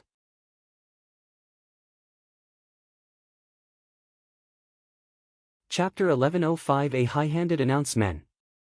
Lady Northern Feng was taking a walk in the garden, and when she heard the noise, she asked in surprise, Mu VI, what are you doing here? Why did your brother jump out like a monkey? Lady Northern Feng actually seldom saw Feng Sun move that fast. Mu VI looked bewildered and said in an innocent voice, I have no idea. I thought my brother lost interest in little Feng Wu, but when I told him that little Feng Wu was being bullied at the Xuanyuan manor. What? The next second, Lady Northern Feng grabbed Mu VI by his collar and almost lifted him off the ground. What did you just say? Xiao Wu is being bullied at the Xuanyuan place. It surprised Mu the Sixth to see the people of Northern Feng Mansion all react so extremely to what happened, and he mumbled, "Yes, those people in the Xuanyuan manor are picking on her now. How dare they?" Lady Northern Feng was furious. "They're all saying that little Feng Wu doesn't have an invitation and doesn't have the right to set foot in the Xuanyuan manor," Mu the Sixth added in a hurry when he saw that Lady Northern Feng looked like she was going to eat someone alive. Thump. Infuriated, Lady Northern Feng smacked a stone tablet next to her. Thud. The stone tablet broke into pieces right away. How dare that Xuanyuan family pick on the daughter of Northern Feng Mansion? Fine. We'll see about that. Lady Northern Feng rushed out in a rage. Meanwhile at the Xuanyuan manor. Little did Lady Kai know that two formidable members of Northern Feng Mansion were headed her way. She only smiled at Granny Tao. "They're just kids and they bicker. Granny Tao, please don't take it too seriously." After that, she glared at Xuanyuan. "Apologize to Sister Feng Wu now." Xuanyuan was reluctant and pursed her lips. "Sister? Who the hell does she think she is?" Her voice was not much louder than a whisper, but was loud enough for everyone to hear. Granny Tao flared up immediately. She stared at Lady Kai. "Fine. Fine. Is that how the Xuanyuan family is going to treat Northern Feng Mansion? I'll make sure that her ladyship hears about this. Every single word of it." Granny Tao was so mad that she had forgotten to use respectful address. Lady Kai held Granny Tao's arm immediately and smiled at the latter. "Granny Tao, I'm afraid I can't agree with you. The Xuanyuan family has never intentionally disrespected Northern Feng Mansion in any way." No one noticed that a tall figure had rushed into the hall at that moment. Xuanyuan was still snorting. "Her? Represent Northern Feng Mansion? Who the hell does she think she is? She's my sister." A cold, affirmative voice rang out behind everyone. The crowd all turned their heads involuntarily. Feng Sun marched in through the crowd and stopped in front of Feng Wu. He was known to the others as a lively yet rebellious teenager. But right now, he was colder than ice as he stood there. He looked as overbearing as Jun Linyuan, a bloodthirsty look in his eyes. His face was cold and ruthless. Whoever he looked at lowered their heads. Feng Wu stood on Feng Sun's left. Reaching out with his long arm, he held Feng Wu's right hand up and let out an intimidating sound of rage. He announced loudly, "She's my sister. Anyone have a problem with that? Speak up." What a high-handed announcement. Many girls in the hall felt their hearts pick up speed. Before, they had found Feng Wu pitiful for being taunted in public like this. They thought that if it were them, they would have fled the scene already. You're tuning into the Passion Pages YouTube channel. We're so grateful for your support and don't forget to subscribe to join us on this incredible journey through captivating stories. Your generosity through donations truly makes a world of difference, as it's the primary source of revenue that allows me to expand and enhance this channel for you. Thank you from the bottom of my heart for being a part of this adventure.